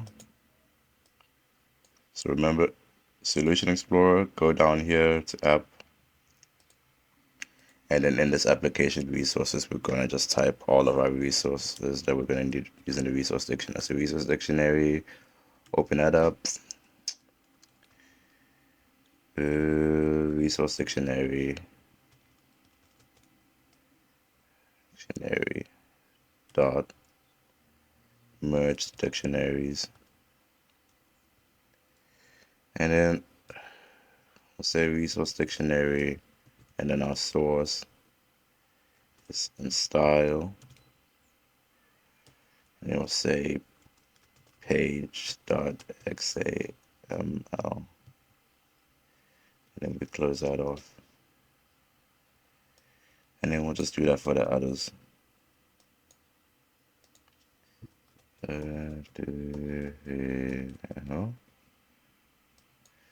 So for here we make this images. For here we say text. For here we say button. And for this one, instead of styles, we'll go to utilities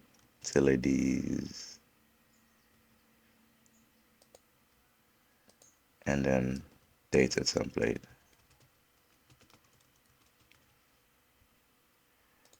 So that's spelled right. Yep. Okay, this is image, not images. Image. Okay, yeah. And then I think that should fix our issue. Or is anything important in the code behind the app? Nope. Okay. So now back to this pesky main window.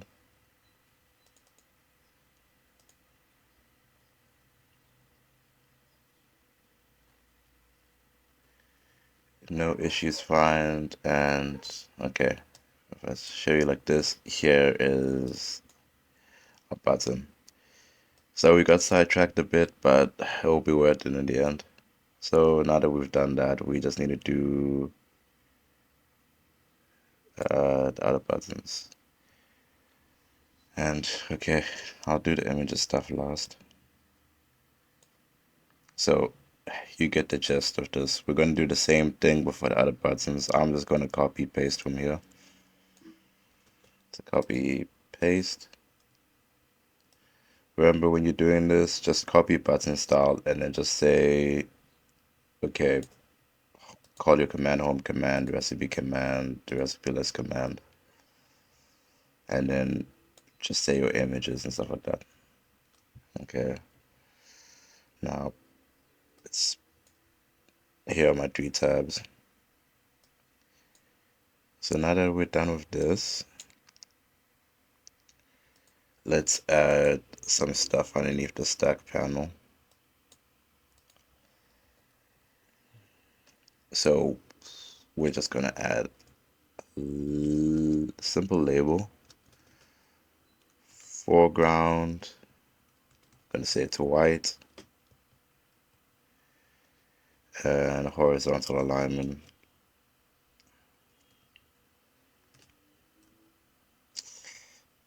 Most likely left, and then left with, no, not left, center. center, and then I'm gonna say vertical alignment top with a margin of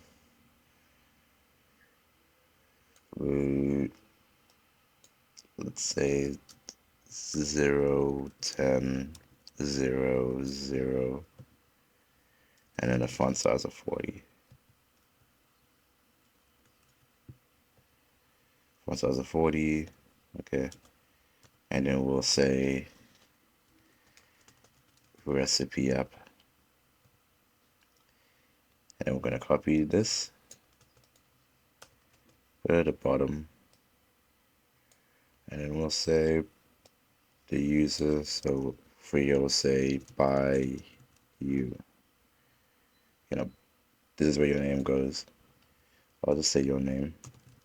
Yeah, your name. And we just need to change a few things here. So we'll say the vertical alignment is at the bottom, and then the margin will be 0 here, but 20 this side. And then once we've done that, done the labels, and then underneath this label where this grid is, we're gonna add another grid, and that's gonna be for our big box. So grid.column is equal to 1, and then content control xname page content, and then our binding is our current view. So squiggly bracket binding current view panel dot z index. The z index is 0. And we close that off.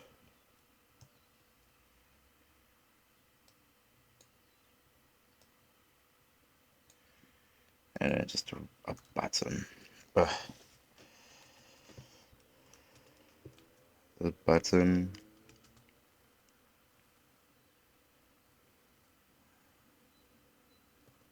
for name, button close. This is just a close button. Width 30, height 30. We'll make it like a little box. Margin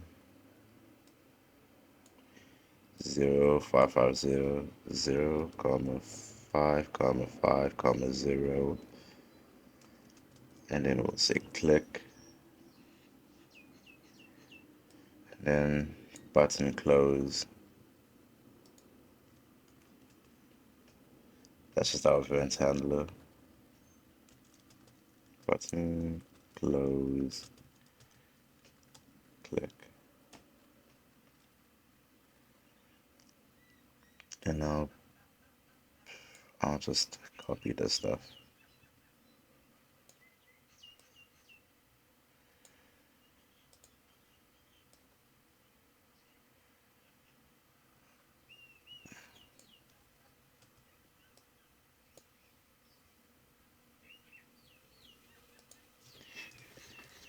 And panel.z_index is 1. And then I'm just gonna add this other stuff, which is our background is transparent. Our horizontal alignment is right, so vertical alignment is top, background is transparent, border brush is transparent. And then we do that and then add our button image. So image, source, image, close.png, Stretch uniform.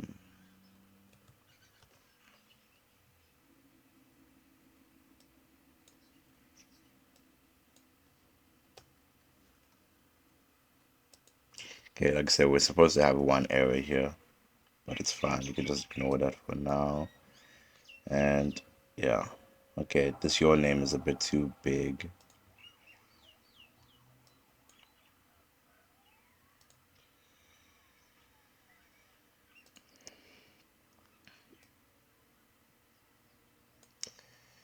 Just make the font size 30. Yeah. And there's more or less what we did. Okay. With a little close button. Alright. Now that we've done all that, now we just need to do the designs for the other views. But while we're there, all of our images, we need to make sure that their property is set to resource. So I right click, open properties, and then where it's you see build property, make sure it's a resource. And then you can just close that. I don't know why this is like this.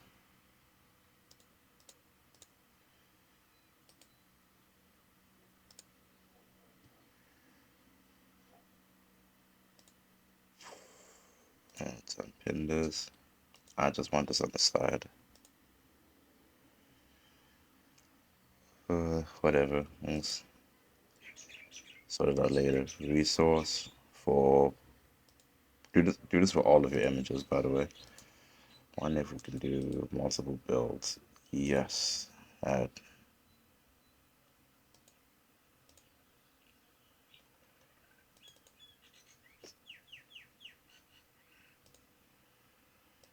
Okay. I just did a double check. Okay, yeah. Okay, now that we've done with that, now we just need to do the other views. So close all of that, and then we'll open the views, and then we start designing the views for each page.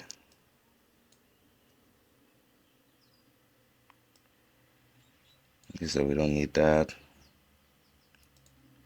and then we'll just do this, and then we'll do the code behind for them, and then at another time, or from my point of view tomorrow.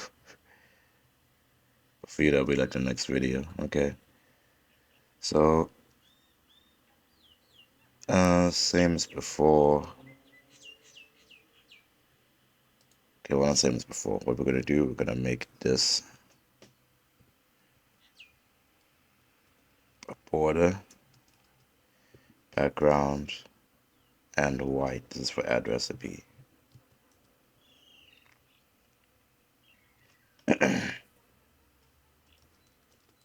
You can add a scroll viewer, a stack panel,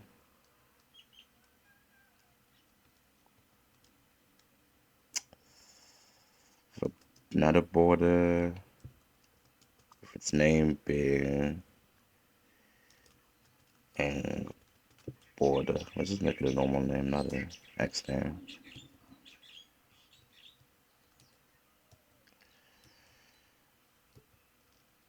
Grid,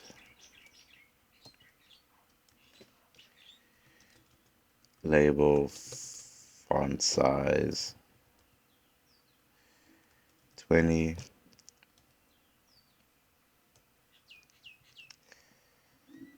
And then up here, just press enter. Margin 20,000.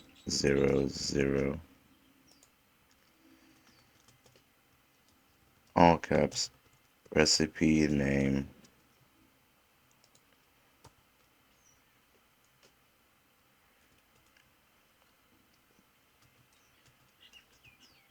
Text box. Name. Recipe name box. And for this, the height is 40. The width is 200. No, horizontal alignment is left. Vertical alignment is at the top. Margin 20, 40, 0, 0. Vertical content alignment, center, and then font size 15.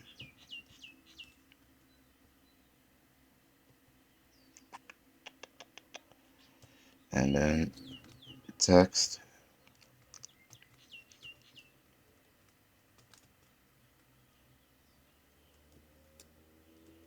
is binding.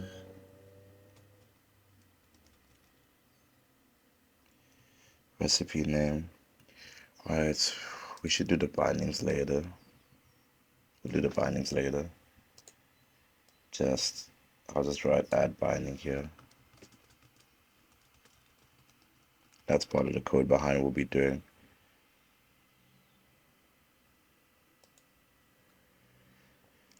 And then I'll close this text box. And underneath this,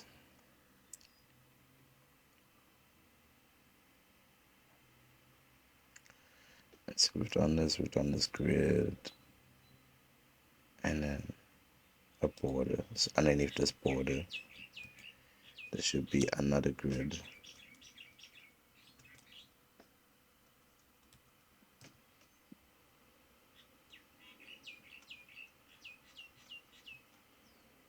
Okay, let's just take a break.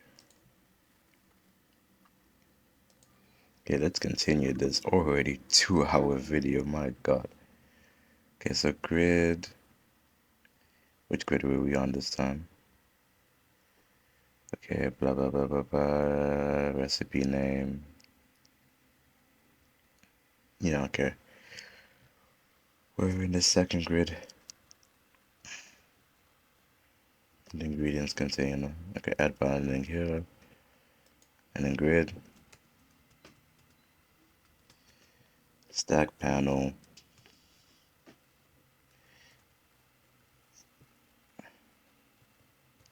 X name. Ingredients container.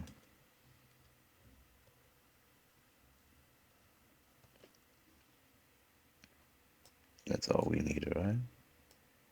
No margins, nothing, nope. Okay, ingredients container, and then a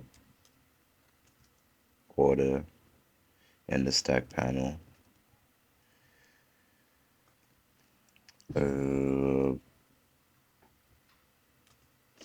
Our background color is just going to be red. And then corner radius of 10. Let's just do this thing again. Corner radius of 10 with a margin of 0, 10, I think 0, 10. Nope, 0, 10, 0, 0. And then a height of 120.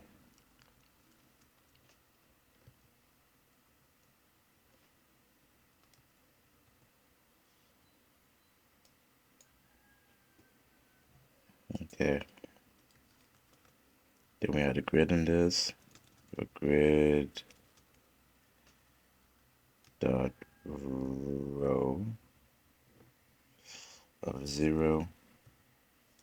And we'll name it ingrid.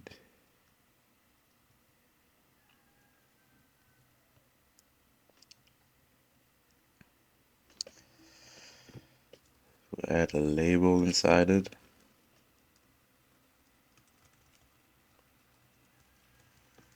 a font size of 20,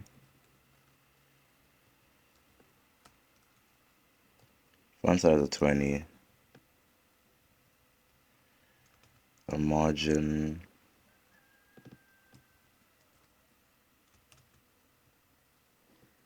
of 20,000,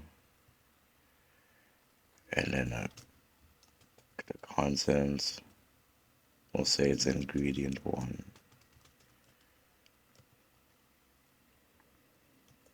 And then we close that off. Then we add a text box.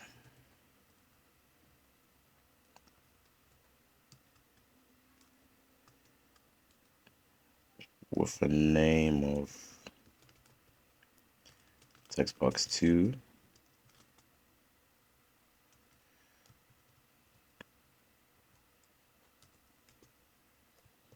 Text box 2.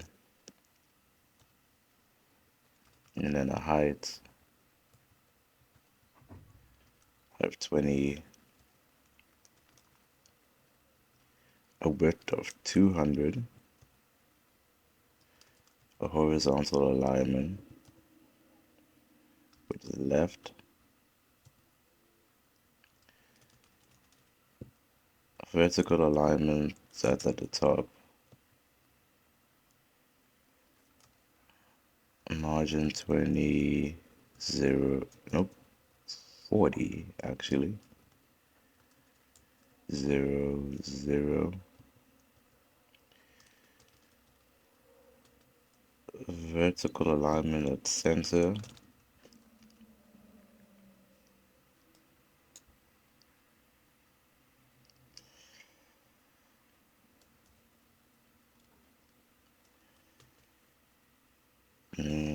text, I'll say add binding here, and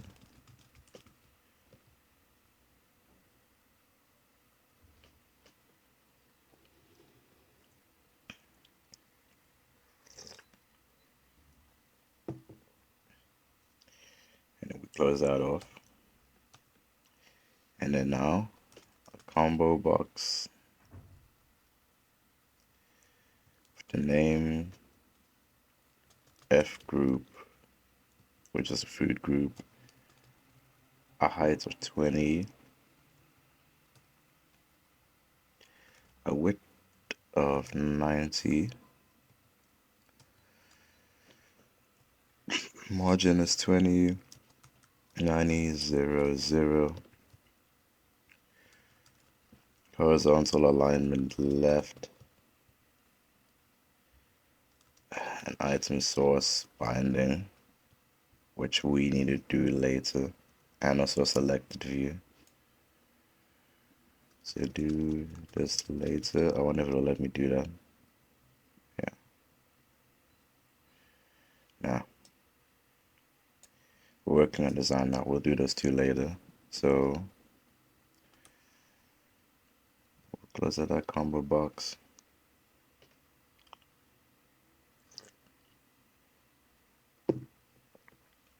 I just realized I had two vertical alignments here for some reason.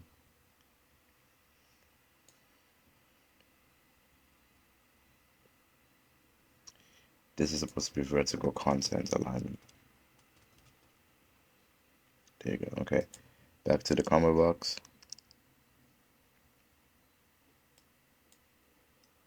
So in this combo box, we're going to add a text box.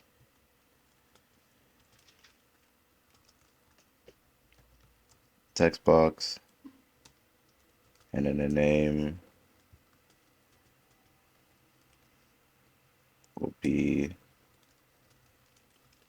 amount box for a height of 20, a width of 90, vertical alignment,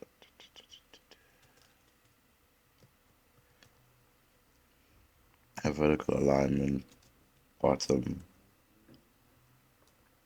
a horizontal alignment, which is 120, 0, 0, 5, Okay, I'll skip the head. This is supposed to be the margin. So make this margin. And then underneath this vertical alignment, use horizontal alignments and make it left.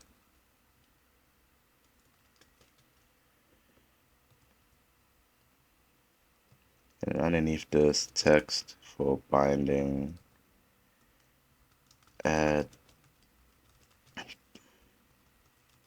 binding here. And then font size 15.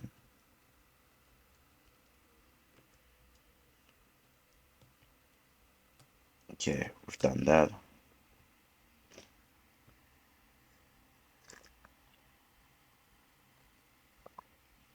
Now I'm going to copy this text box a few times, like 2 more times, and then make some changes.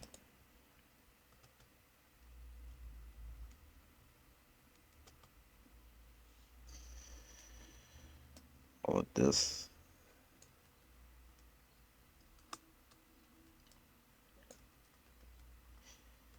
On tabs, amazing.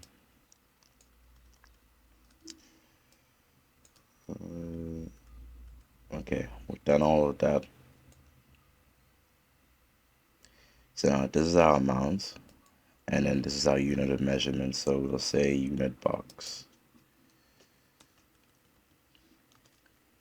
Unit box, everything is relatively the same, except now we just have to adjust the margin. So make this 220 instead. And then again, we'll add binding to that later. And then next is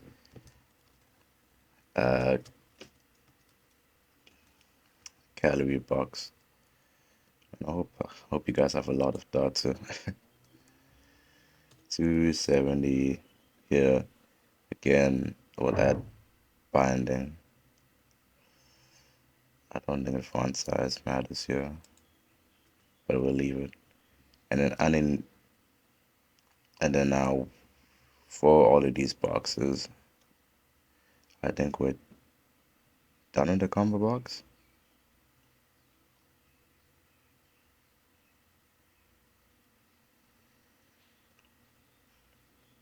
There's one combo box we did.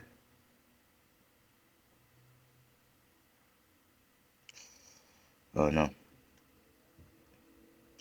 made a little mistake. Okay, all of these text boxes need to go underneath this combo box.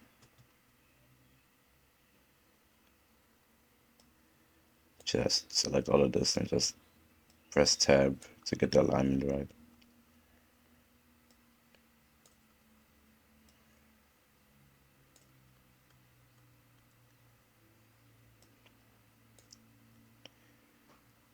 Remember, you may not see like making your code look clean as a big deal at the start, but it really helps a lot, especially for people who are going to be reading your code. Okay, here are these text boxes done.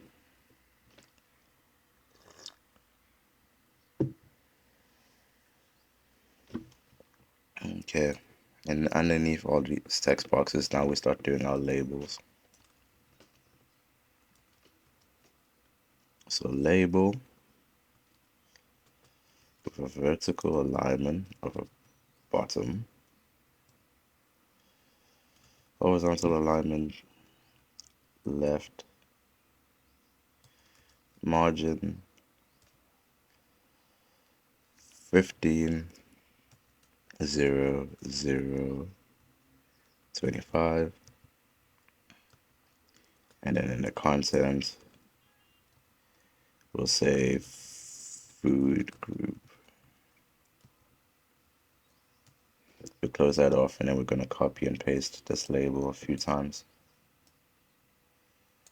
So copy, how many labels do we need? Done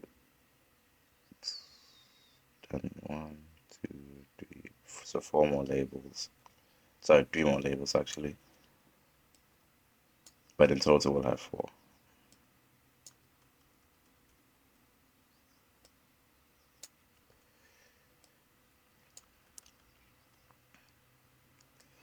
Okay, I feel like the code behind the video will take less time than this. Okay, we've done all of that. Okay, so now first label is food group, second label is amount.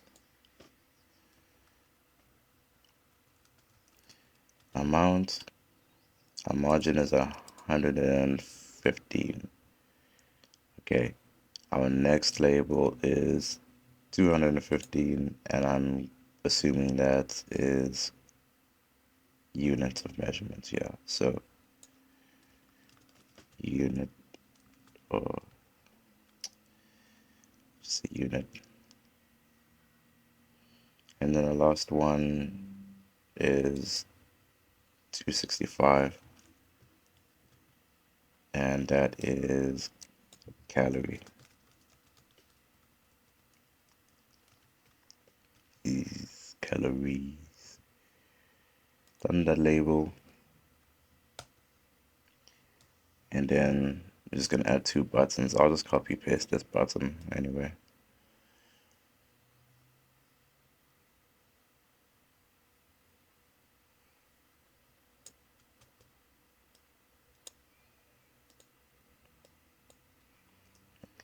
Okay, we're gonna need two buttons. I'll explain what they do. So the buttons, the content will be plus, the height will be 20, the width will be 40, and it will have a margin of 540, 0050, and then on click it will use add ing, which we'll make in the next video, and then we'll give it a grid of 1. And then we got our button content. The content will be minus, height's the same, width is the same. The margin is 540, 50, 00. And then our click will be removing ing, which again we'll add in the next video. And then now we need to do the next grid. So grid, border, stack panel grid. Now we got another grid underneath this. So grid, we'll name it add SCP, which is add the steps. Now we're going to do the steps button.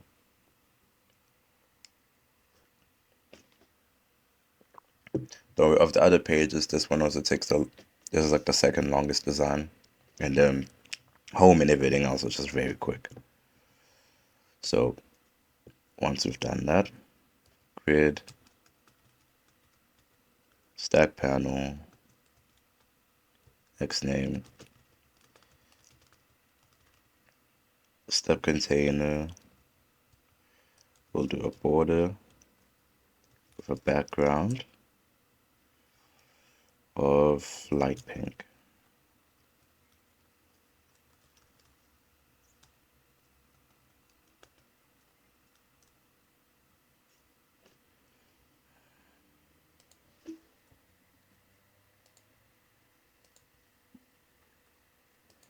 Light pink,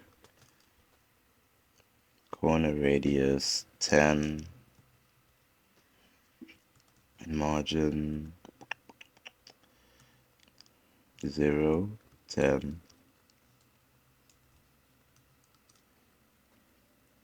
0, 0,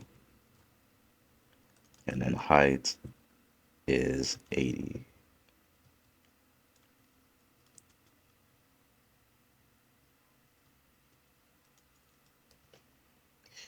Okay.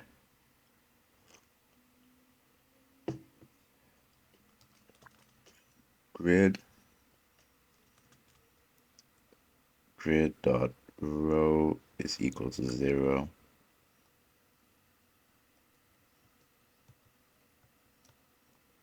And then the name is step grid.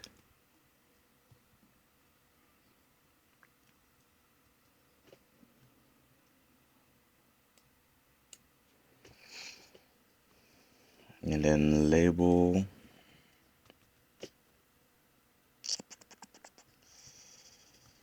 font size of 20. Font size of 20. Margin 20, 0, 0, 0, and then content step 1.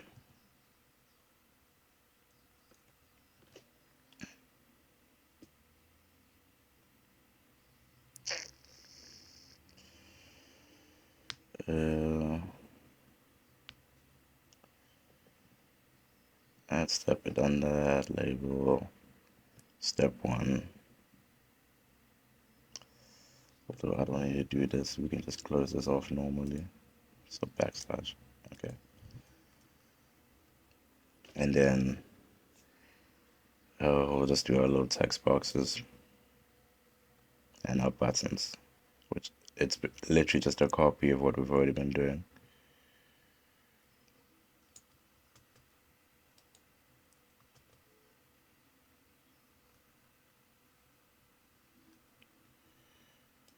Let me just explain everything quick.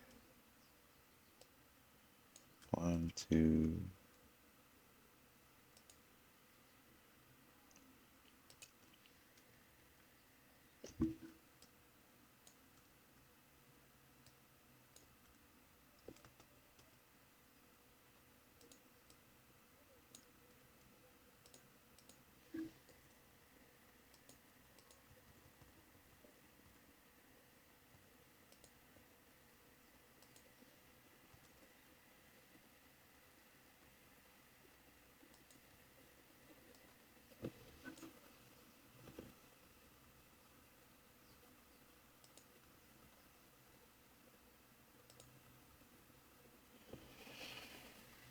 And then this one will say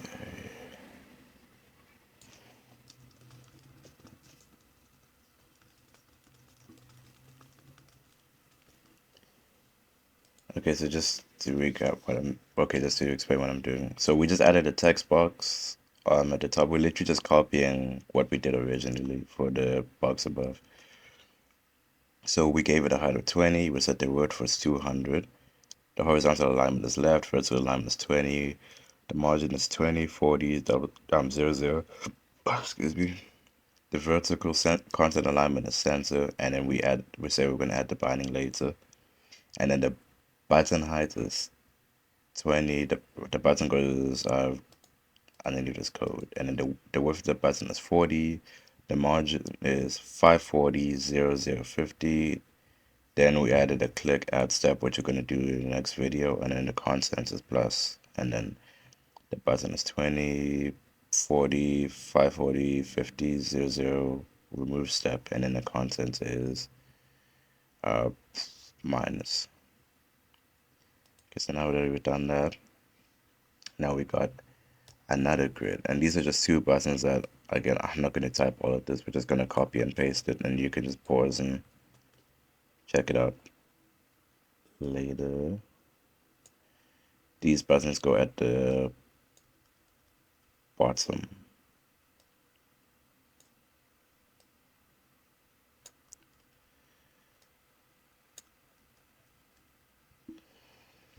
Yeah, so underneath the stack panel here, put this button, and then it should go underneath. Should be, yeah.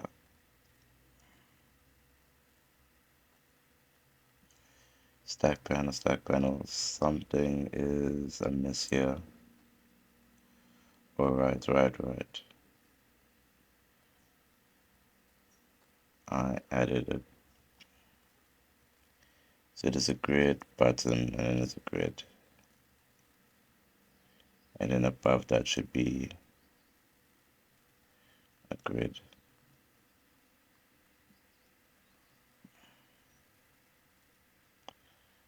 Yep. User control board is go through the stack panel grid. And it should be underneath another grid.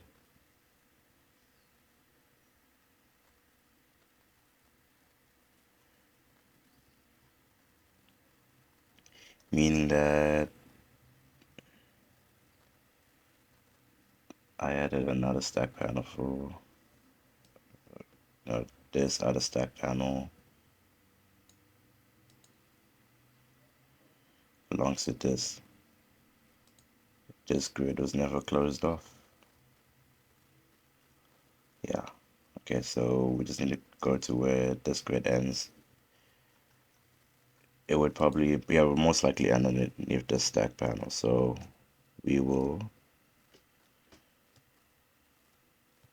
do this grid. There you go, that fixed everything. Okay, yeah. And if we check that out, that is our add recipe. Yeah. Now that we've done that, let's go into the too easy stuff. So then home is literally just us, we're just gonna change an image, that's it. So let's just close this. Home, grid, okay, the design height here should be 600 and this should be 622. Let me just double check to see if we did the same for add recipe. If they don't fit, that's an issue.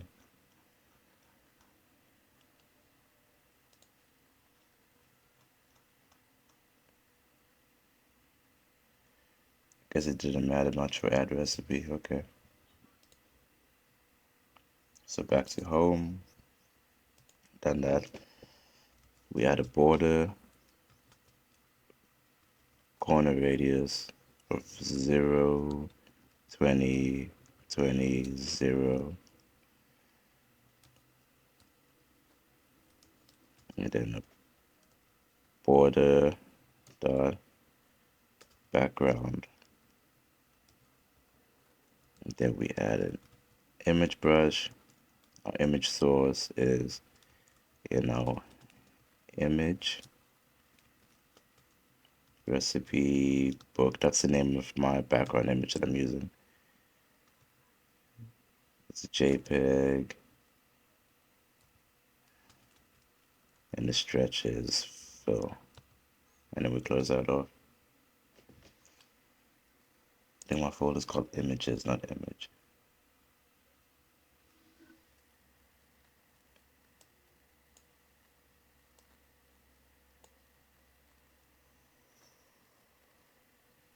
Yeah. And then we also need to, I don't think we don't need to add anything now. I just to check to see if my thing is about right.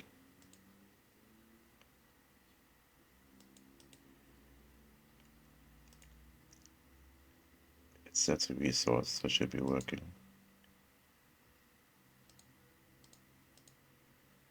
Recipe book PNG. Alright, I forgot to do this. Backslash, and then my folder is called images. Backslash images, and then the name of my background photo. Here it is.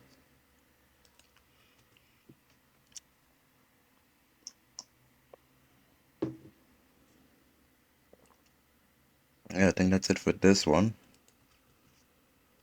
And then the last one is, okay, we've done add recipe, we've done home. The recipe details window.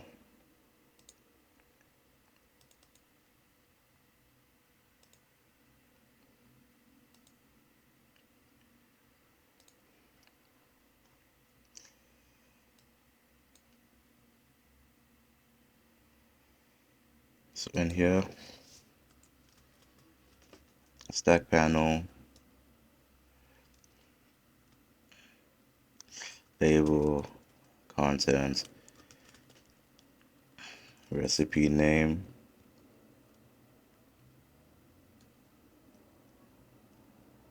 that, that.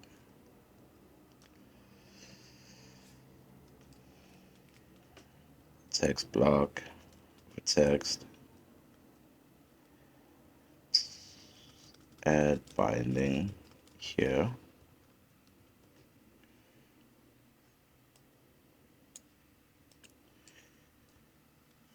Font size 16,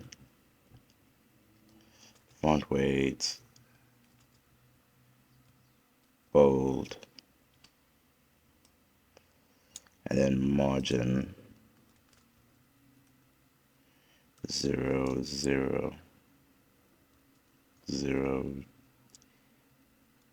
10. Then we close that off, and then we do the same. Wow, this is a lot.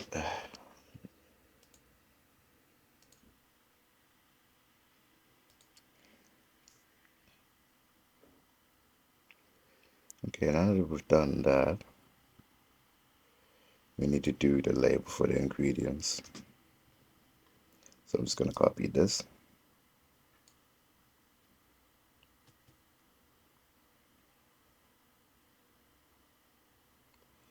Put it below this text block. Call it ingredients. Don't worry guys, we're almost done. I'll do the code behind tomorrow from my point of view. Items control, and item source. Okay, item source, we'll do that later. That's also part of our bindings. I'll just say margin 0, 0, 0, 10.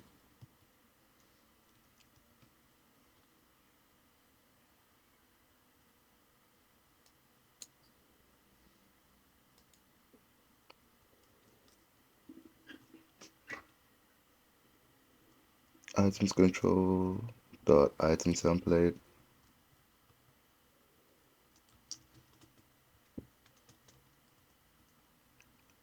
And then in here should be the data template. And then the stack panel, orientation, horizontal.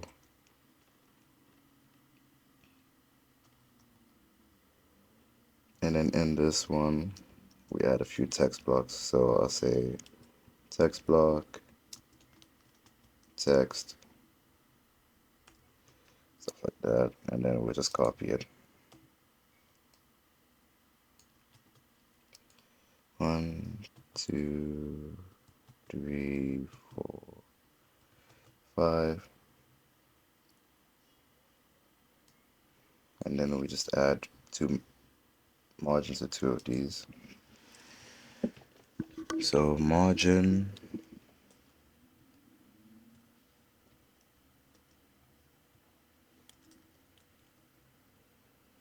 0, 0, 5, 0,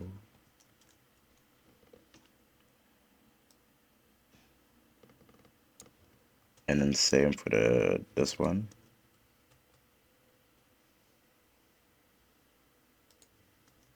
And then same for this one. This one is of, because our amount, our unit,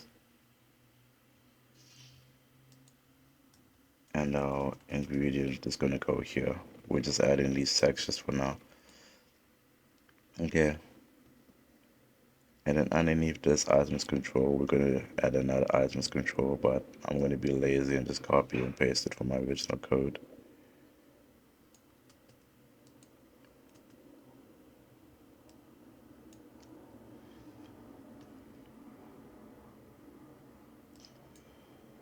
We'll get rid of this binding because we don't need it yet. And this will leave it blank. So then this one we have instructions. The margin is 0, 0, 0, 10. Let's add commas just to make it easier.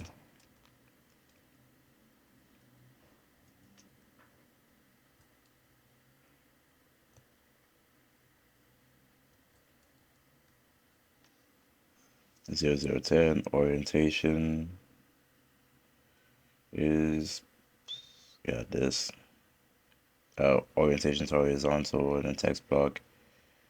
And then we added a button at the bottom, uh, which we call it the close button. It's got a horizontal alignment of center, width 80, margin 02000, a click button that we're going to add later.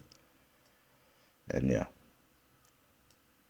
I made it transparent. You can add a background to it if you want, but because the backgrounds we're going to be using is white because it's the main window, it doesn't really matter. But you can change the color of this pop-up window.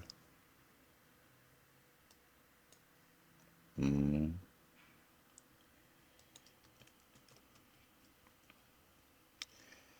make it white. There you go.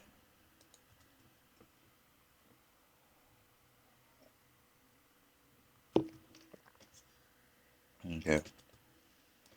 And then the last one is our recipe list.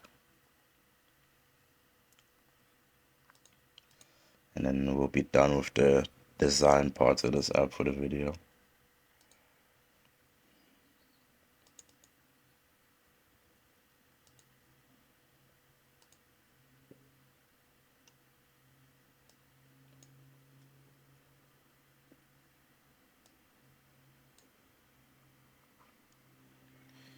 So this one shouldn't take that long. So we'll add a border. The background will be white.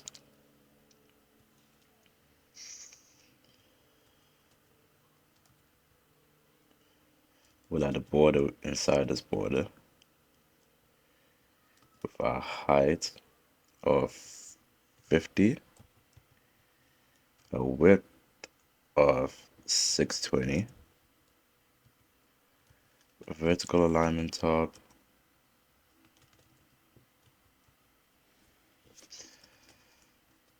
a margin of 0, 20, 0, 0,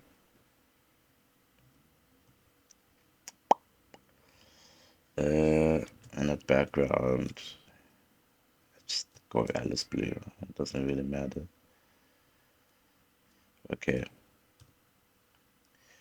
And then we add a stack panel, orientation, horizontal,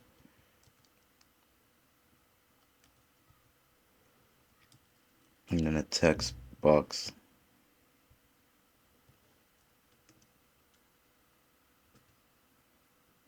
Next name, search text box.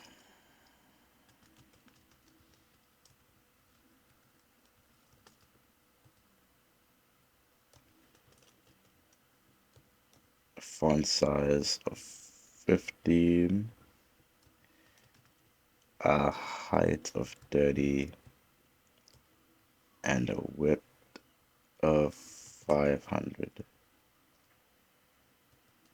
Vertical alignment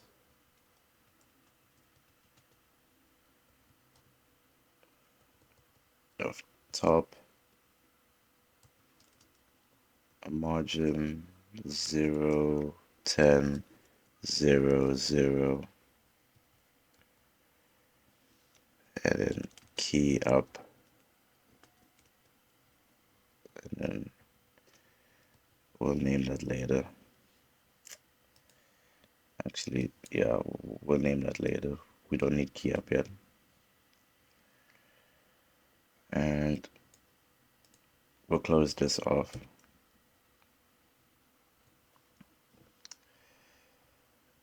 I'm gonna add a label.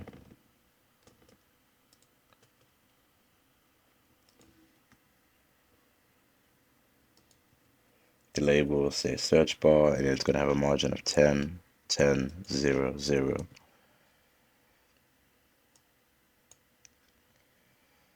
And then we're done with this, and then we just now need to add a data grid right underneath this border here. So data grid, and then we'll name it X name recipe data grid height 370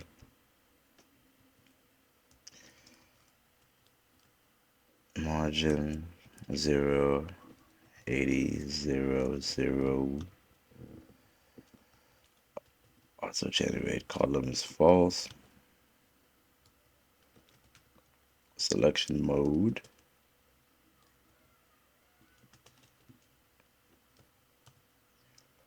single. We'll do the item source later. Is read only will be true, and then we'll add a double click function later. Remember, we're just focusing on design, not the actual code behind yet.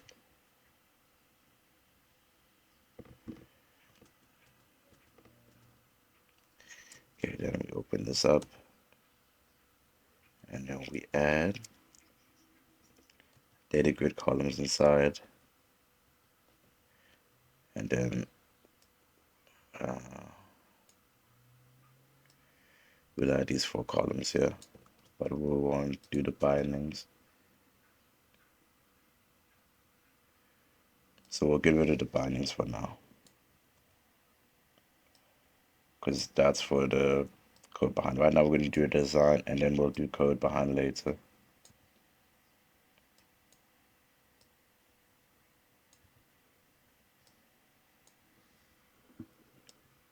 Okay, and then underneath this data grid, we're just going to add a stack panel, which I'm just going to copy paste here to save time. So stack panel orientation horizontal with the horizontal alignment in the center, and the margin is 0 4 60 0 0.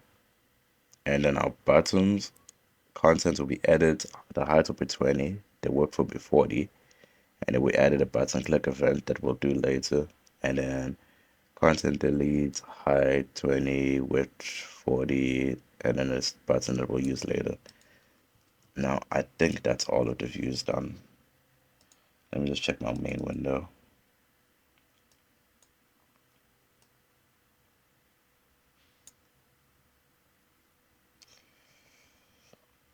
There's supposed to be some buttons here though.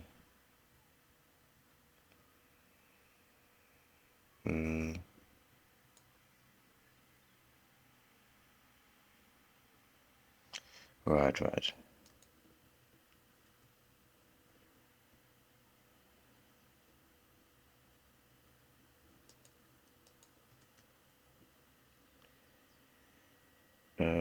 Images.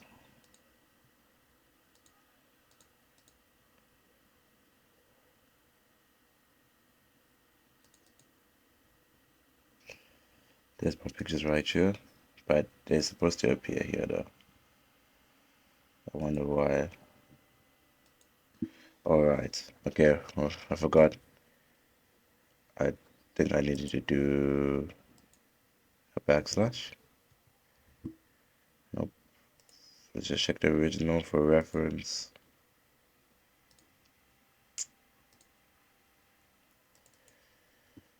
Oh my guys, this assignment was so a one and done for me. I was happy to not look at this again when I finished it. Okay, let's look for the images.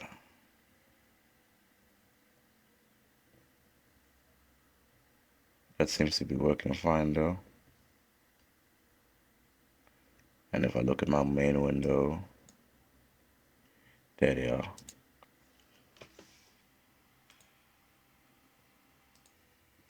Okay, quick note, some of you are going to be trying to run this project. Now, all of those button clicks that I said we are going to do later. So try run your file, say no, and then when it shows you the build errors and that, just look for all of the button clicks that we haven't added yet. So look for this stuff and remove it, because we're going to add that in the next video. Your project won't run if we still have this stuff. So yeah, just keep doing that and look for all of them and then just get them out. Okay, except for button not closed. Don't remove that. We're actually gonna use this. So let's just do this.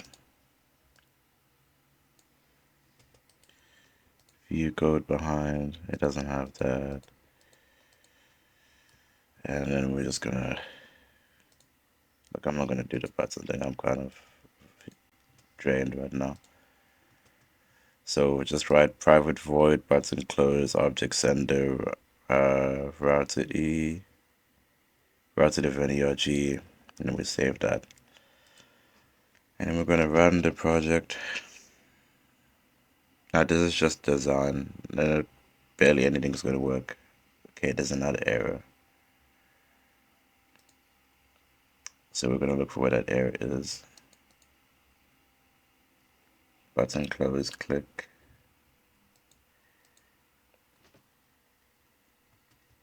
Here it is though. And then our main window is supposed to have that code. Honestly wonder why.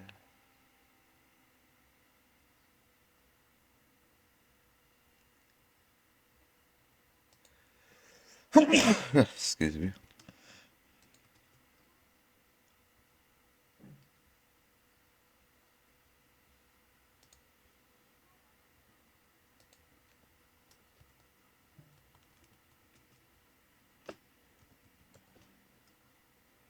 Okay, there it is. It should be working now.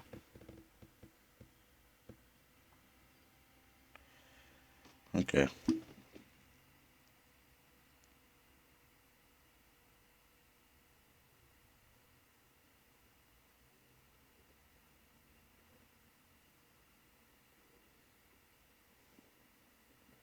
So here's our design. I don't know why the button logos aren't showing, but okay, right now we're just doing the design for it right now.